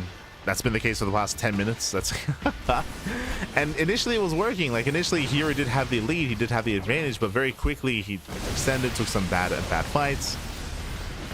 That's been the case for the past 10 or so minutes. He's still in this thanks to his economy and thanks to the fact that Clem has not actually moved out.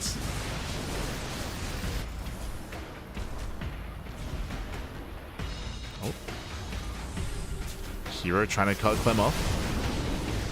Diving on the Metamax. Okay, nice pickups here by herO. Takes down a couple of Metamax, going for the CC. Doesn't quite get the kill.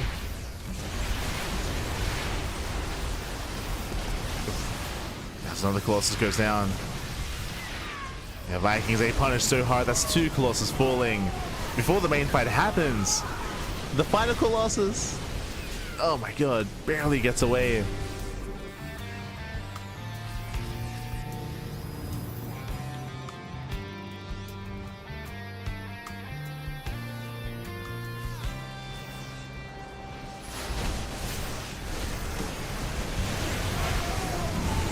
Commits in, decent Novas, but the Liberation does punish. We have the freedom, we have the Liberators.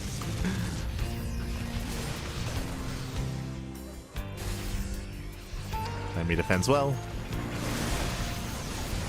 and now it's time to push out. He breaks out across the map. Now we can finally start to threaten some of these bases. This Nexus will fall, and here he cannot fight the main army. Goes to the counterattack, goes to the base trade. Does send everything across instead. And we'll see if we can get the planetary at least. Yeah, no shot. Yeah, plenty to defend back at home.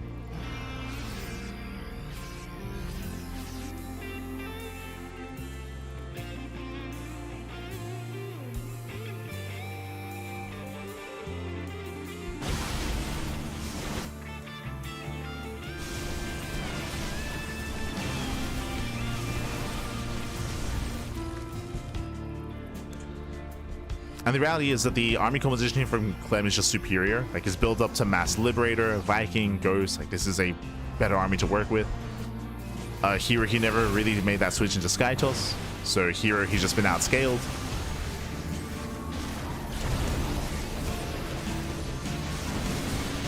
So here he's just trying to push up that hill into Clem. It's not gonna work out. At this point, herO, he's lost his lead.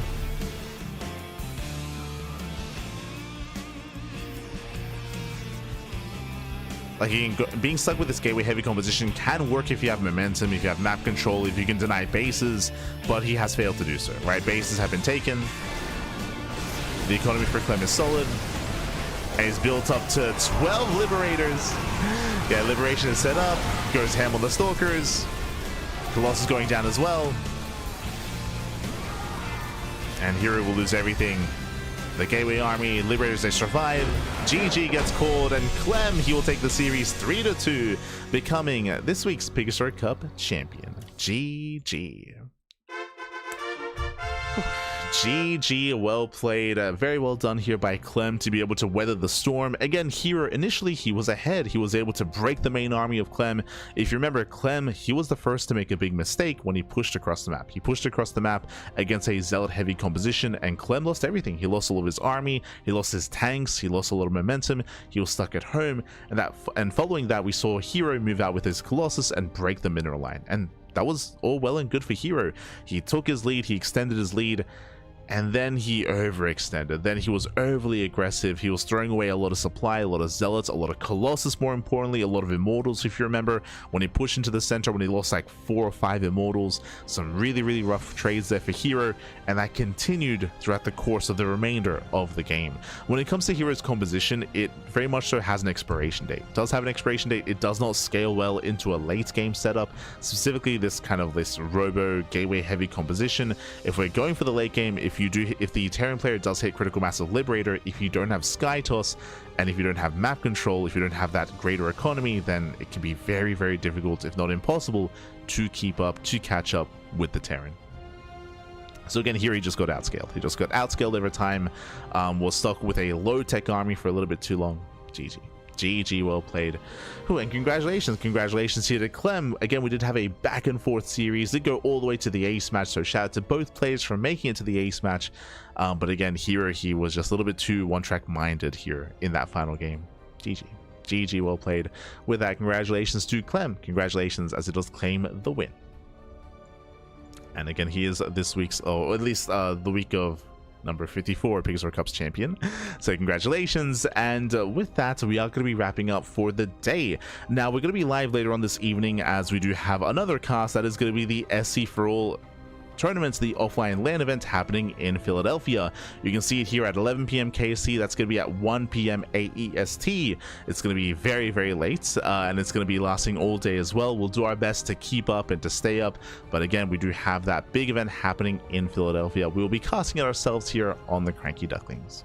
It's going to be a 2-day event. It's going to be happening both on Saturday and on Sunday, so 2 days of StarCraft. Oh boy, a lot of invited players as well. We have a lot of players from the Americas. We have also players from Europe traveling over as well. So do look forward to it. It's going to be an amazing weekend of StarCraft. It's going to be amazing. Meanwhile, I'm going to go pass out. I'm going to go get some sleep.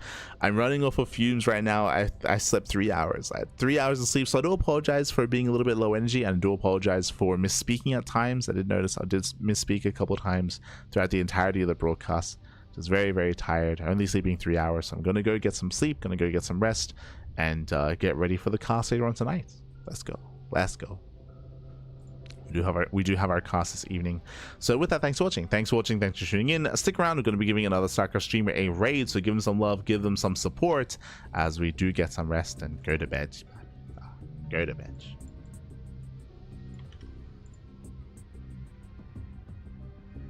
Unit loss probably double, maybe more than that.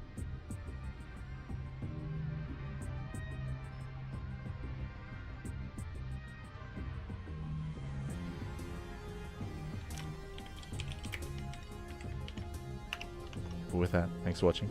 The freedom, yeah, the freedom, baby. So much freedom. But yes, with that, thanks for watching, and again, we'll see you guys later on tonight for SC for All. Otherwise, we'll see. Otherwise, if you want to support us, you can do so by following us on the socials. We do upload on YouTube on a daily basis, so plenty of content over on YouTube. Likewise, we do post on Facebook, Instagram, on Twitter, Discord, Mastodon, Blue Sky, all things CranKy Ducklings. And you can also support us via Patreon as well, as our Patreon does fund our tournaments on a regular weekly and monthly basis. So you can support us there if you wish. Otherwise, thanks for watching, and we'll see you next time. Ciao, papi, ciao. See you next time.